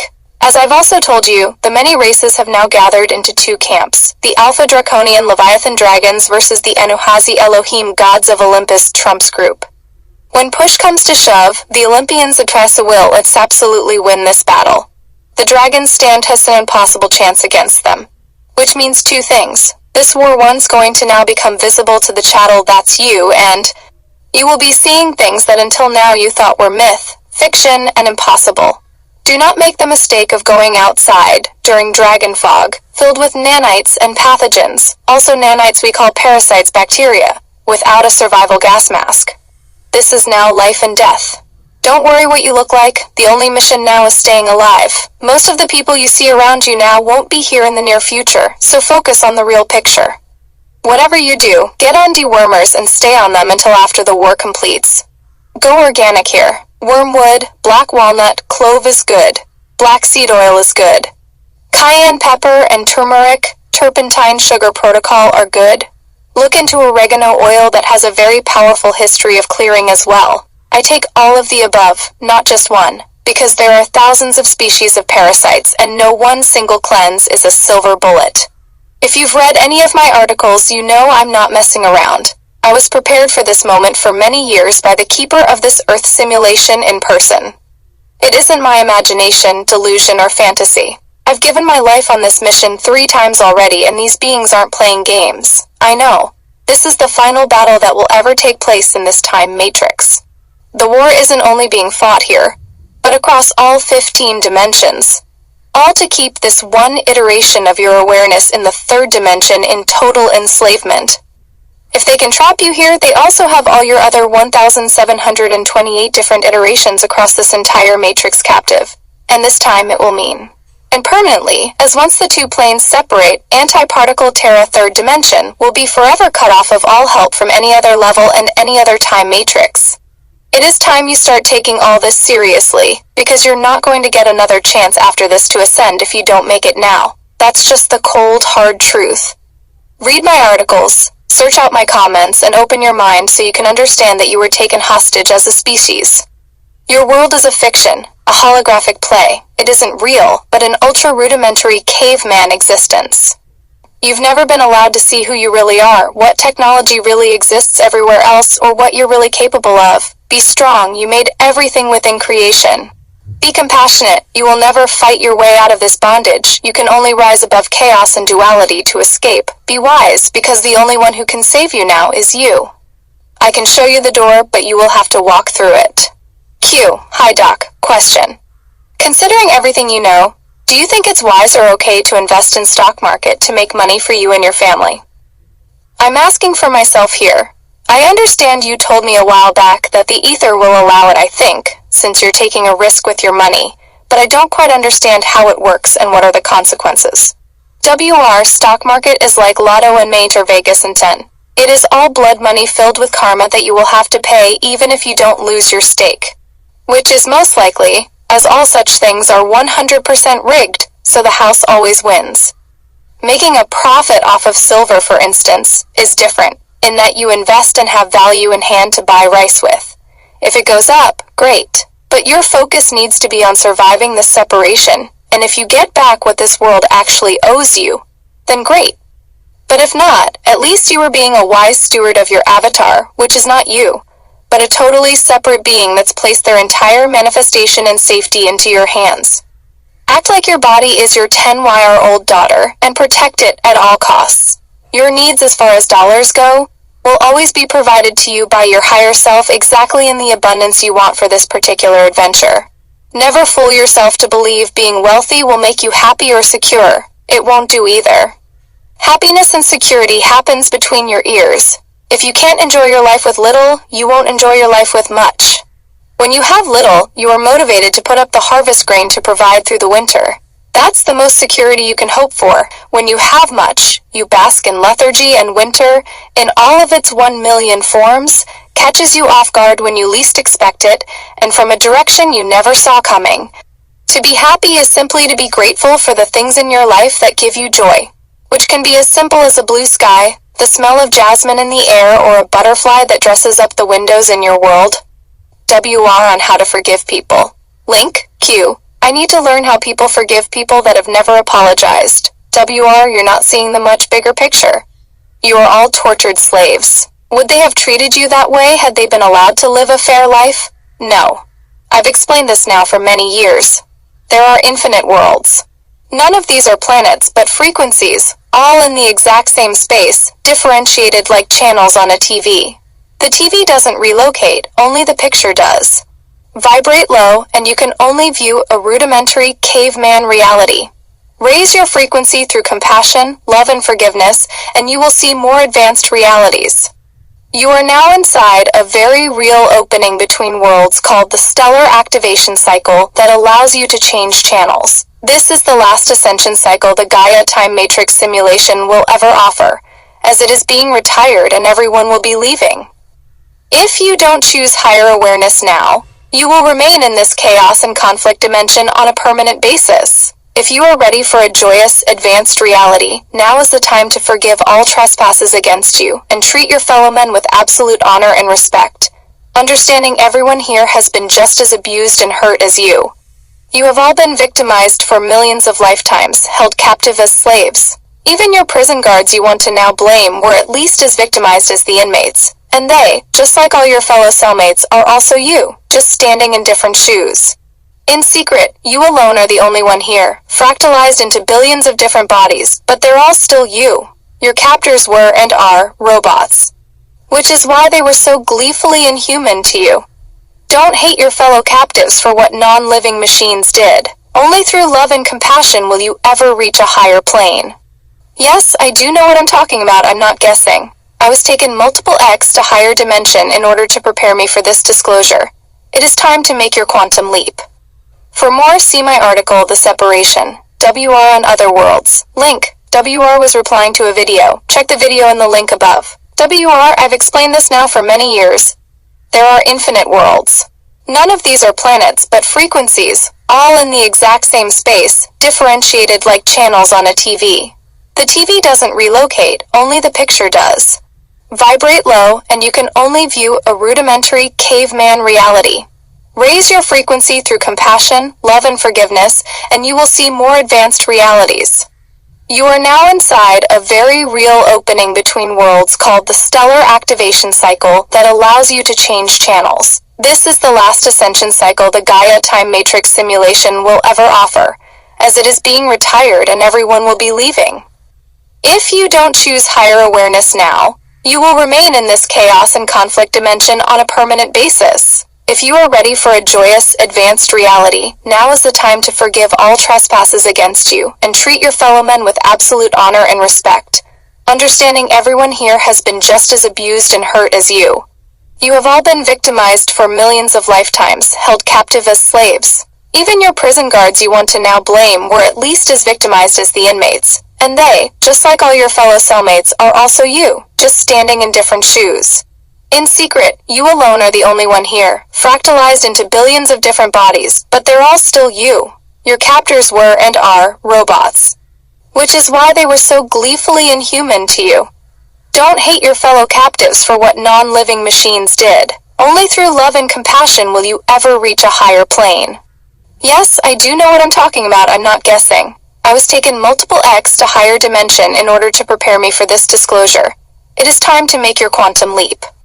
For more, see my article, The Separation, The Fallen Angels. Link. Ariel is correct regarding the beings who can no longer ascend from this plane. See his post on 10 Good Morning to You All from February 7th, 2025. The fallen angels have caused more damage to life here than their karmic piggy bank, as the keeper would reference it, than they are given while in manifestation, and now they can't leave. Just to clarify, there are invader races here, and then there are the original fallen angels. These are different breeds of cat, as it were. The fallen refers to the Anuhazi Elohim archangels with wings, who came here 570 meters years ago, with both the BUDHARA BORJA RETROVIRUS, from the Wisadek time matrix, nanites that had infected them, and the Kepri scare beetles from Andromeda.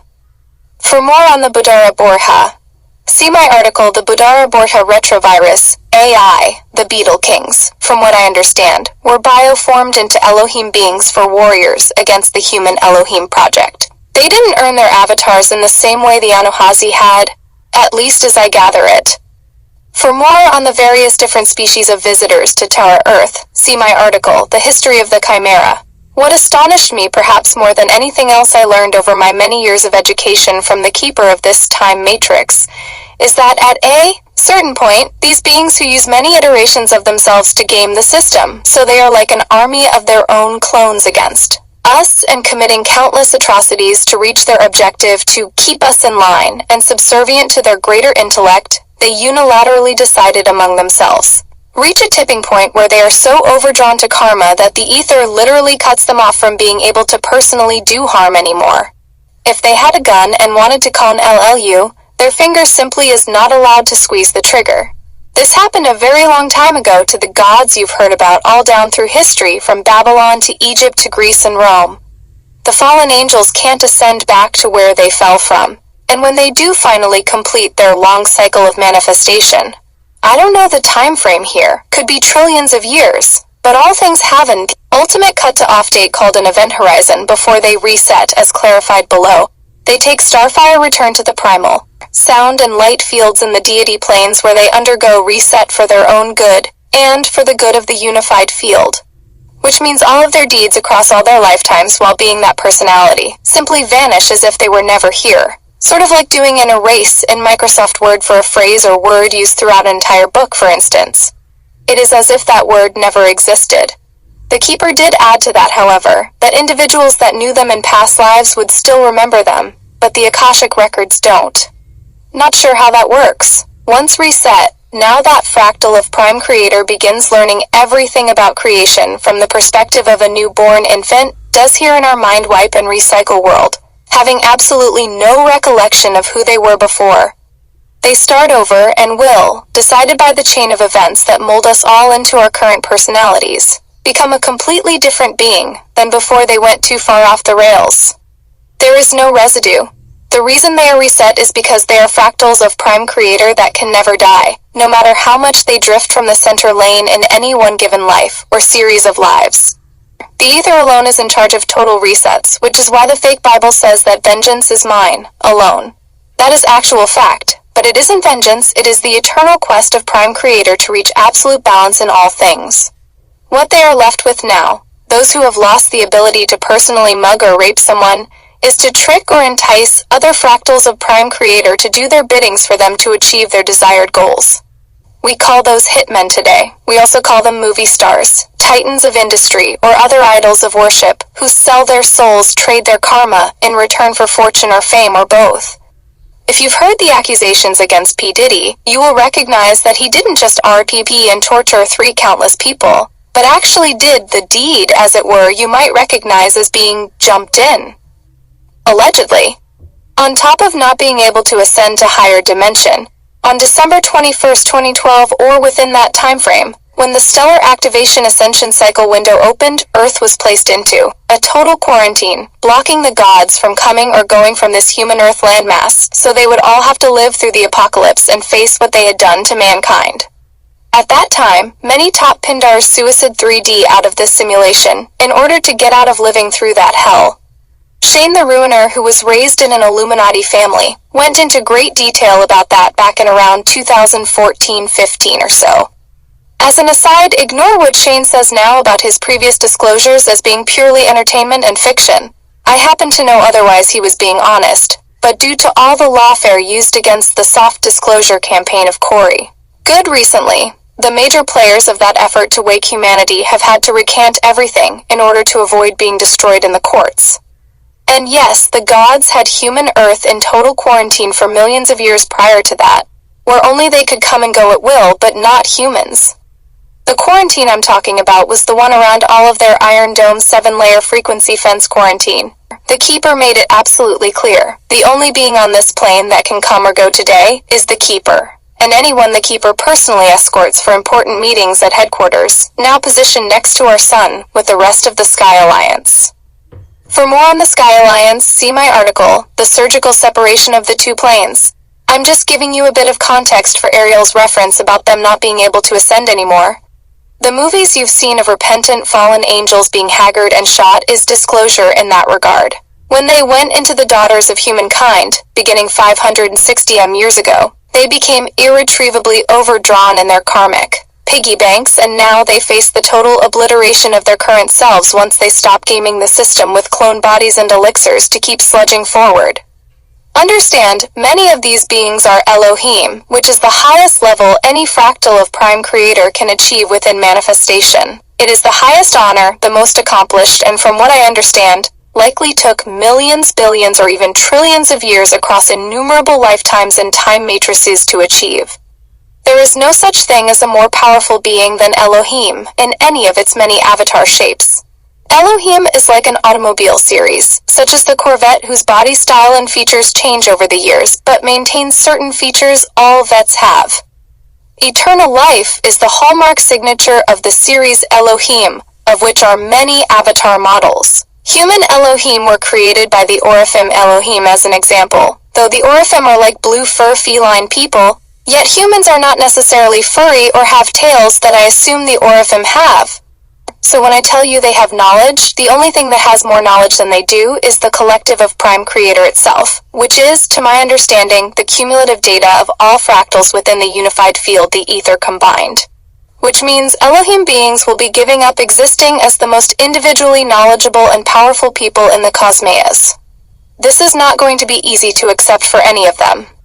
And since they are eternal beings, they cannot merely suit 3 out like the Pindars did. You would have to meet them to have any frame of reference for what I am trying to say. They are as smart as a quantum computer with photographic memory and total recall. While they can be incredibly giving at times, they can also be intensely aware of the difference between them and us. I have been told to my face to not forget my station, not exactly the humblest statement, but then they do have the power to create entire worlds, so I sort of get their point. But what they can't do now is leave. And for a god that knows their time is finally up and they have to face what they've done to you across millions of lifetimes, every day is a new fresh hell of regret and dread. WR on Timecraft's Holographic Reality, etc. link. WR responded to a guy's question about a video. Check the video by clicking the link above. I will admit I only had time to watch half of this, but you're on the right track. 32 years ago, Skunkworks director Ben Rich made the statement below. Most people will hear this and believe he was just gaslighting our enemies. But I can tell you the other part of the story. You live in a simulation. I know the person who has overseen it for the last 560 years. Their knowledge of technical data makes everything we've ever seen or heard infantile at its highest, most inspired level. I was told in person that anything the human mind has the capacity to imagine has already been invented, perfected, and used more times than you have the ability to count. Keep in mind, that same person had the ability to translocate without any mechanical apparatus to any place in the world in seconds, both in light form as well as in another stasis body of which they have in stasis chambers all over the world.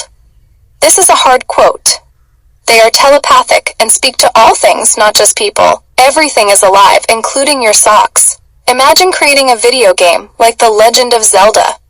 Now tell me what Link would be unable to do, given that it is a simulation. The answer is nothing. That's what time matrices have as their limitations. The only reason you struggle understanding how they could be possible is because you're thinking in 3D molecular terms. That's not what's going on. You have been kept inside a room, utterly isolated from the entire world outside, and raised as a preschooler since birth. So, in literal terms, you have never been allowed to see literally anything yet. I've been taken in real life to higher dimensions and have seen things no one here is ever going to believe, so I keep most of that to myself to avoid the ridicule. This is not an experiment. You have been held deliberately in a human loosh farm for 1-2 years. That's actual fact. I am making absolutely nothing up. I have no reason to.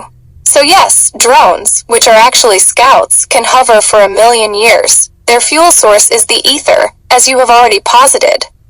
The ocean floors are blanketed by time crafts you call spaceships as vast communities that live utterly removed from the reach of infantile, everyday man. This was also explained to me by the Keeper in case you thought I just made this up. So, keep pushing, keep inventing, keep seeking answers because that's healthy and rewarding. But putting limitations on anything at all is to remain mentally stuck in this third dimension. Think bigger. Think everything. And even then, you will have covered maybe 1% of what's really on the other side of the ice wall. P.S. When he says travel among the stars, he means traveling to other simulations, of which there are 177 more on the other side of the ice dome. Space is utter fiction, albeit a very entertaining one. WR on Toxoplasma gondii. Link. Most infectious brain parasite in the world, Toxoplasma gondii. Causes cravings for sugar or food of parasites, anal sex seriously, conflict, chaos, and to take daredevil risks. First-hand account, after cleanse, desire for gay encounters vanished. WR, up to 95% have Toxoplasma gondii, insane combative daredevil gay brain parasites. If America were to put a dewormer for it in the water supply instead of fluoride, we would increase intellect, eliminate transgender confusion, and virtually wipe out crime and conflict overnight. WR, Toxoplasma gondii brain parasites have been found in mRNA jabs from Moderna, Pfizer, Novavax, Janssen J&J, and Oxford. That tricks the brain into gender dysphoria, makes them angry, combative daredevils, and the reason women are shaving their heads now. WR, here is clinical proof Ciancir is parasites and fenbenzidole kills all of them. At least all the ones across this wide test. WR linked a video in this tweet, watch it here. WR, ask yourself why Tucker is pushing nicotine. Because it's a natural anti-parasitic. Parasites are all forms of cancers, diabetes, and all your other conditions the medical Amanfia doesn't want you to know about. 100 years ago, everyone smoked, including kids, to cleanse the body. WR, it's the 6,000 chemicals added to U.S. tobaccos, 400 of which are deadly poison. Where they smoke just real tobacco, it extends life as nicotine is a natural anti-parasitic and worm eggs hatch in the lungs. Parasite is the real word for Ciancir. WR turpentine is a cure-all according to holistic healers. Incredible reviews. Your grandparents took this all their lives till Big Pharma suppressed all information about it. Q. I just ordered nicotine gum. I never smoked, never had COVID, and do take ivermectin. In your opinion, does the gum really help if the flu bug is going around? Tia. WR. The flu is parasites. Parasite eggs hatch in the lungs. Tobacco is a natural anti-parasitic, which is why 100 years ago everyone smoked. including children, to keep them clear of all these thousands of diseases, parasites we have now. Smoking kills the eggs before they hatch. Everyone is scared of smoking now because 70 years ago they added 6,000 poisons to tobacco. It took that many to make it cause cancer, because nicotine is fights against cancer. But I've had many people report to me their diduncle who smoked for 50 years got a scan by the doctor telling them their lungs are as pink and perfect as a 10-year-old child. They lied all this time. Black lung from smoking was a total psyop. The patient didn't have that from tobacco. From another tweet but relevant here, WR, the Keeper of the Earth simulation and crew all smoke. It is a regular anti-parasitic stream to the lungs where parasite eggs hatch, so it kills them before they spring to life. I merely follow their lead now for the last 12 years. I had to start smoking to do that. Organic, of course. So it has to be smoked? Pouches won't cut it?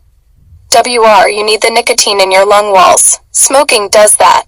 Patches will get to some of your cells and help, but the larvae are birthed by the oxygen in the lung itself. The black lungs they showed in the 70s didn't come from a smoker. That was a different condition. They didn't want people to smoke anymore because it would kill the parasites that is the entire multi-billion trillion dollar industry that is CNCR. I have had multiple reports down my threads from smokers of organic tobacco for the last 50 years after having a scan and were told their lungs are as pink and healthy as a 10-year-old child. They fear-mongered us while adding 6,000 CNCR causing chemicals to tobacco in order to cut you off from your main nicotine source. All for greed. The Kybalion, Secret Teachings of the Elite, link. On our very best day there is still something we lack or that could be better. This is always true. Which means that on every other day there is always something we have that we could have lacked. Number all of those things in your mind and feel immense gratitude for them, to always. The resonance of being happy and grateful even when things could be better is the most powerful vibration you can have and drives back feelings of dismay and longing. You are stronger than you think. Keep your head down and push through whatever it is that you are facing, as I can assure you it is only temporary. Of this, I can actually promise. And by now you likely already know, I never promise anything. How do you do that? I suggest you listen to the audiobook The Kybalion. In fact, I've gone through this 4-hour presentation more than once, it's that powerful. This is the secret that the elite get to learn about growing up that normie families don't have any access to. While our kids go to school for programming and brainwashing to become good little workers who will ultimately die penniless, miserable, and alone, blue blood children learn. The wisdom of the ages reserved only for the hermetic initiates of the golden dawn that prepares them for affluent success in a world filled with never-ending opportunities. Same world, different outlooks. The secret about life is understanding everything moves in constant waves of joy, decline, sorrow, joy, decline, sorrow. Expect this, prepare mentally, and you will never be caught off guard again. Because secretly, all things within the simulation work on a quantum level where sine waves run everything that lives or breathes, like the waves lapping at the shore of every ocean. When the last one flows back out into the sea, the next thing is it will always return. You can bet your life on it. The key is knowing that good times and bad times happen to all living beings on a regular rhythm. By understanding how that wave moves, you can prepare to take advantage of the good times, and to buffer against the hard times in advance, so you are never shocked, depressed, or overwhelmed. Blue bloods don't react to bad news. They respond by taking steps they've already formulated in their life and in their mind for when that day arrived. They don't cry about it, because they knew adversity was coming and prepared logically in advance, setting into place fail-safes to mitigate loss while maximizing joy. The fool operates on the bottom half of their gas tank.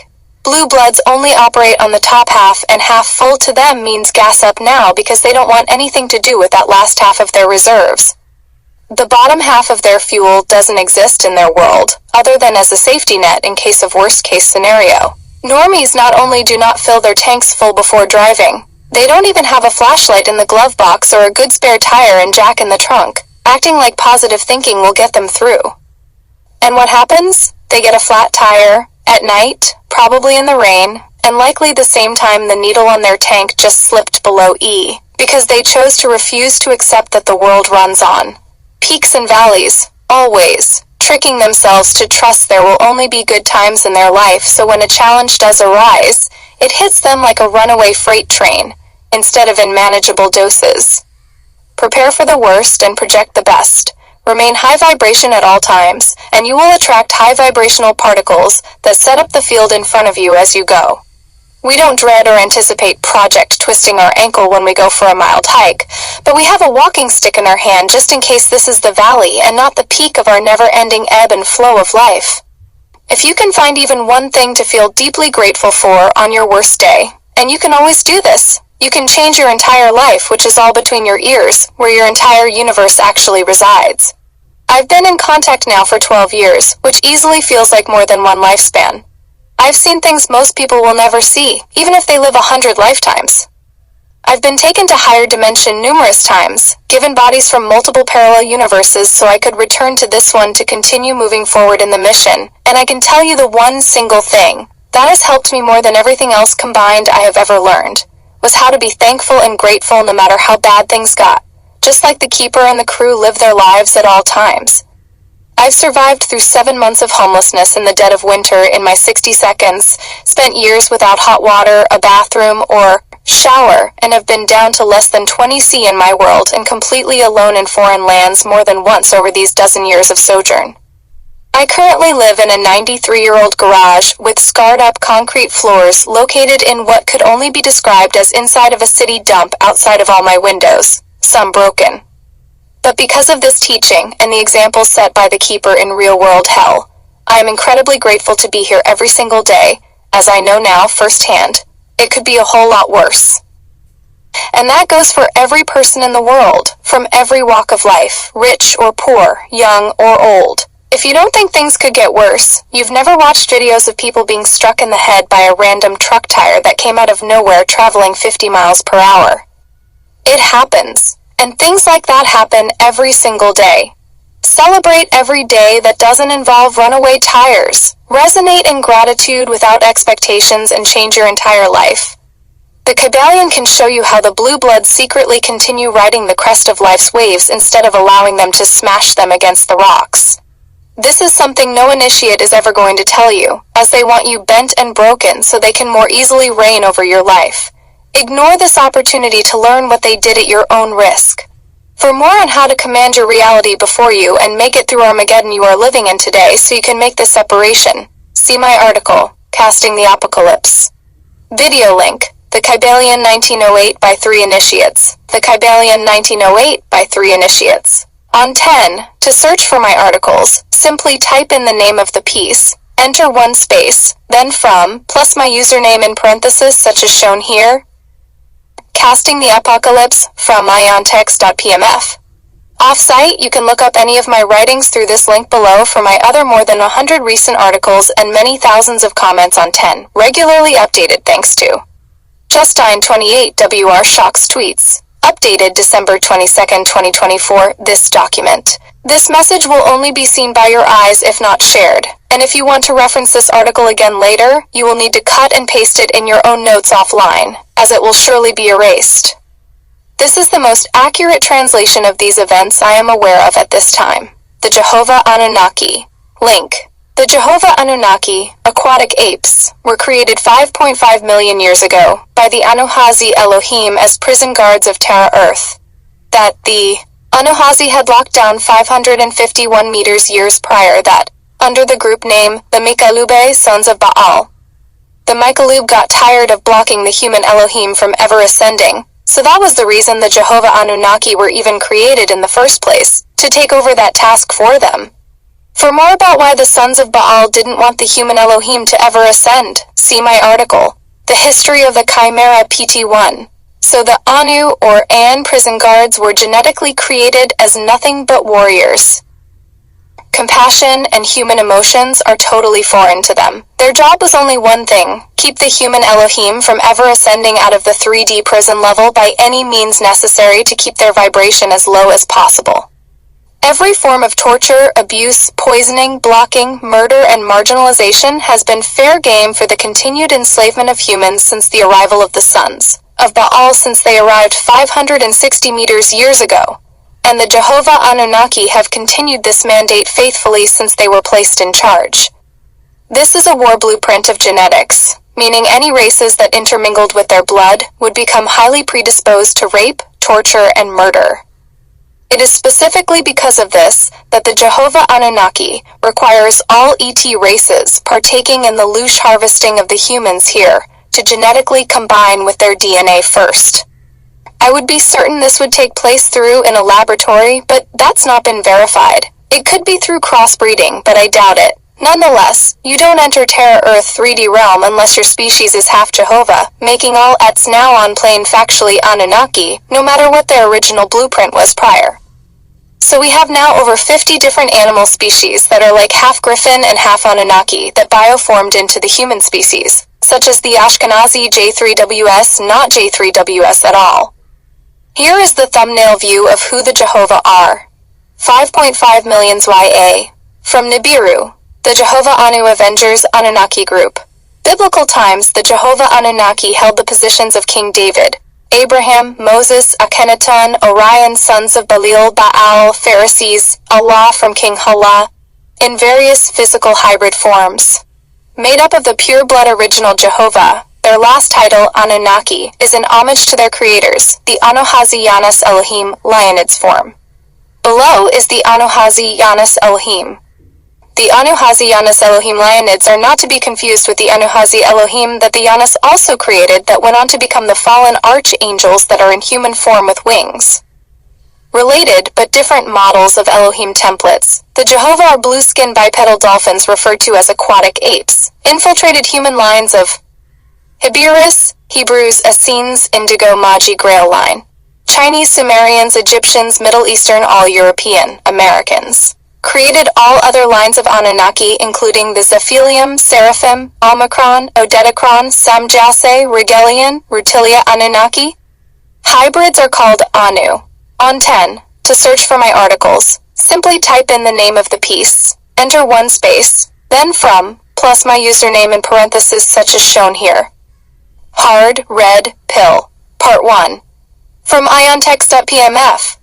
Off-site, you can look up any of my writings through this link below for my other more than 100 recent articles and many thousands of comments on X, regularly updated thanks to Justine28 WR Shocks tweets. Updated December 22, 2024, this document. This message will only be seen by your eyes if not shared, and if you want to reference this article again later, you will need to cut and paste it in your own notes offline, as it will surely be erased.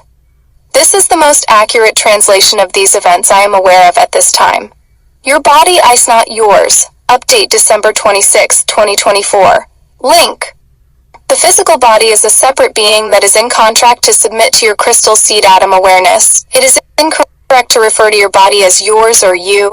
It is a sacred pact where it is 100% at your mercy to do anything to it you want, including great harm it can do nothing about except suffer through, should you choose to be a masochist.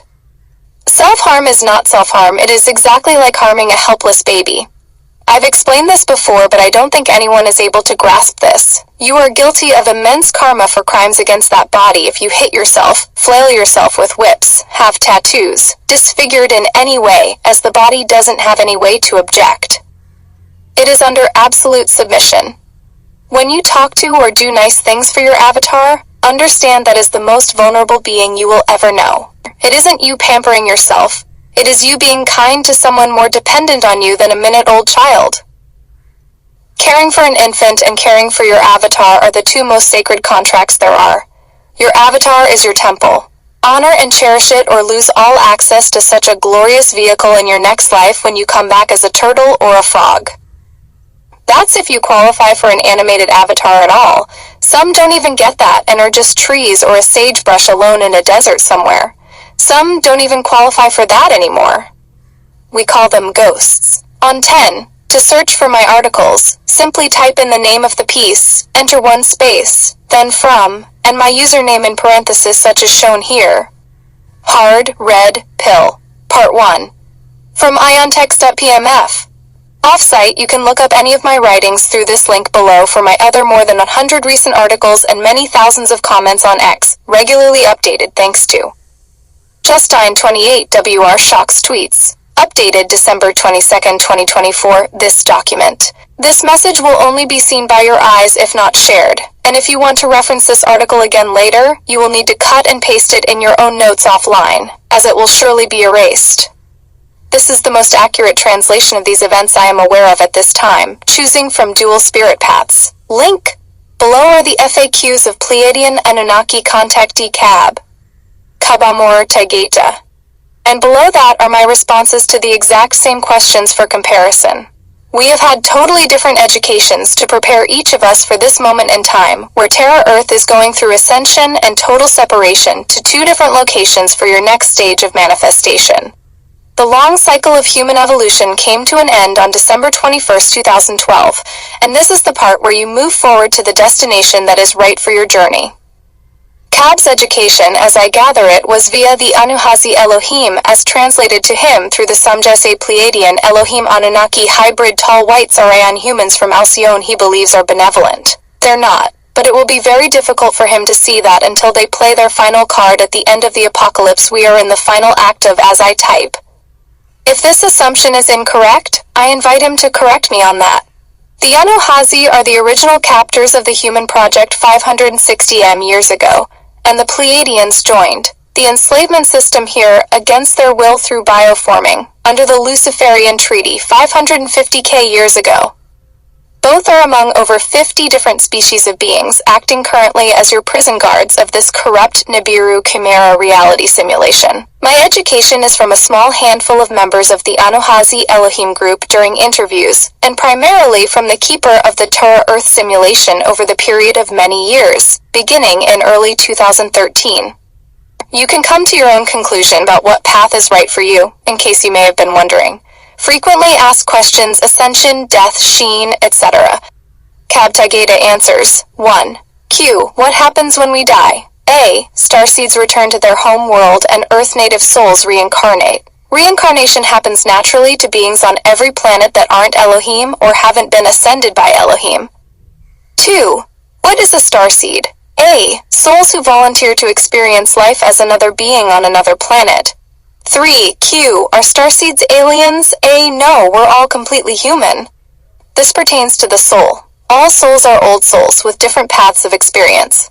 4. Q. Do we die when we ascend? A. No, ascension is not physical death. It will be the end of death, reincarnation, and sickness. 5. Q. Are there painful ascension symptoms? A. No, it will happen instantly. It's not a gradual process that includes ailments, sickness, or pain. 6. Q. How do we shift? A.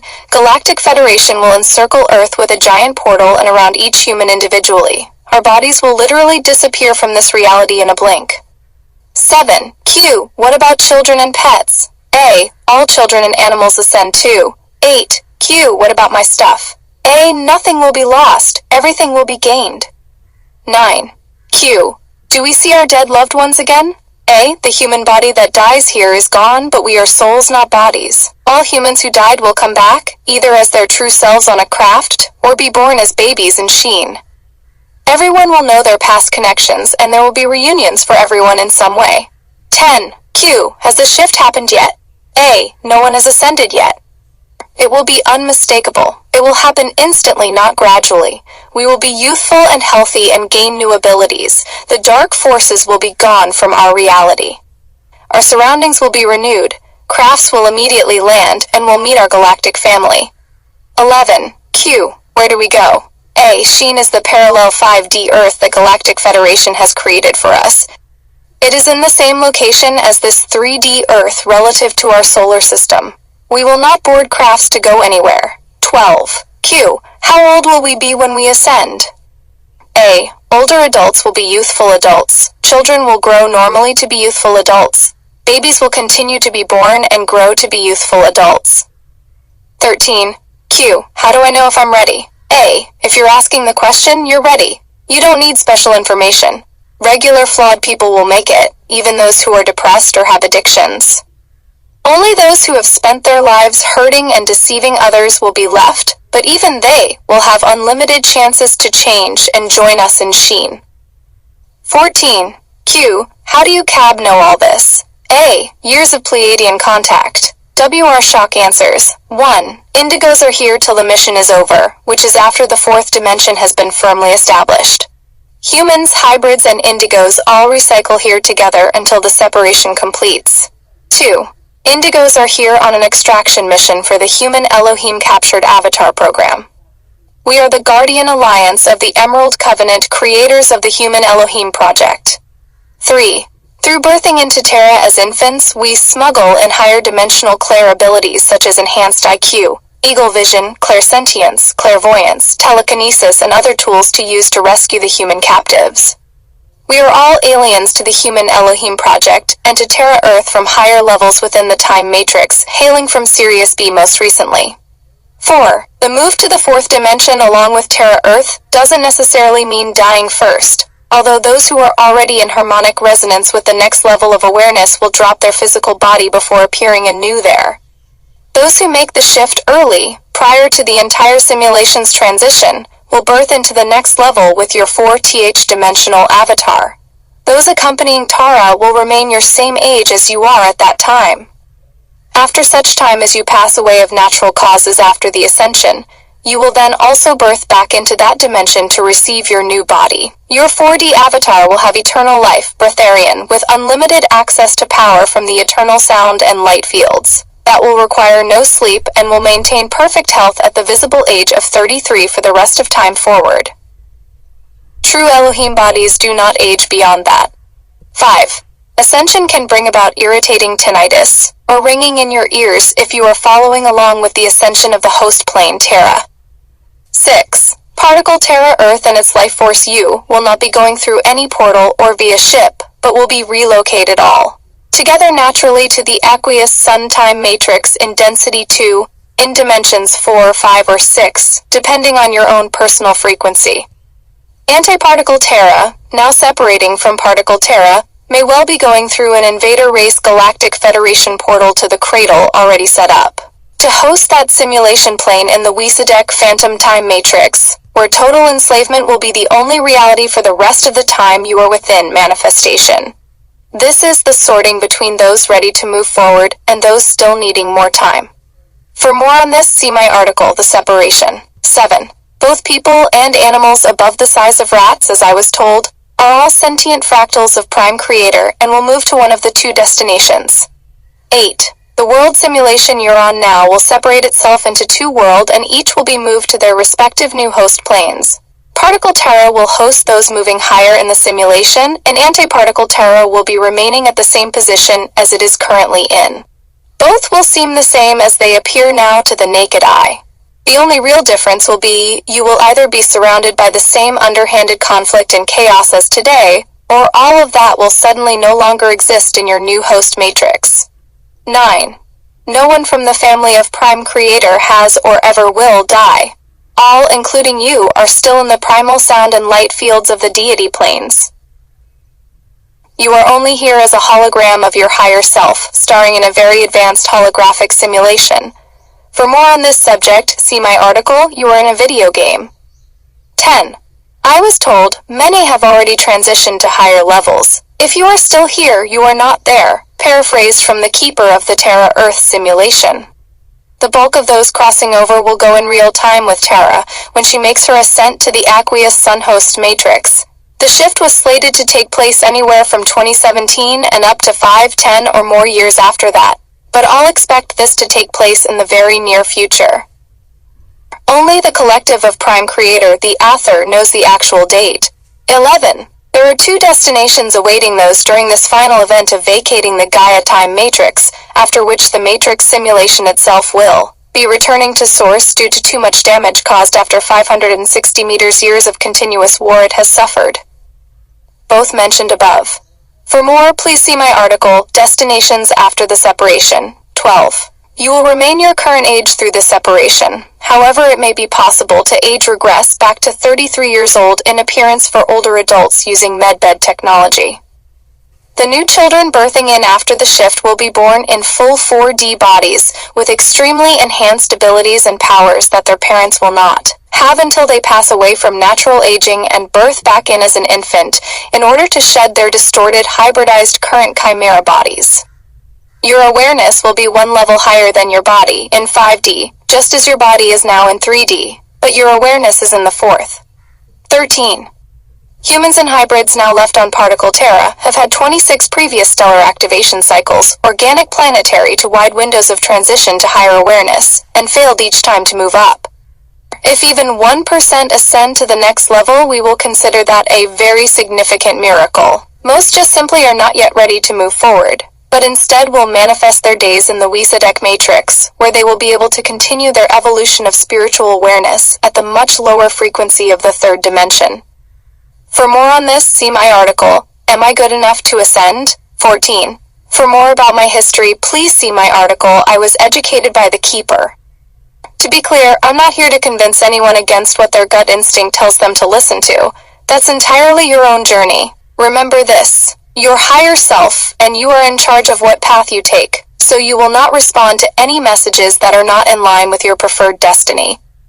Either way, it will be right for you. On 10, to search for my articles, simply type in the name of the piece, enter one space, then from, and my username in parentheses such as shown here. The separation from iontext.pmf.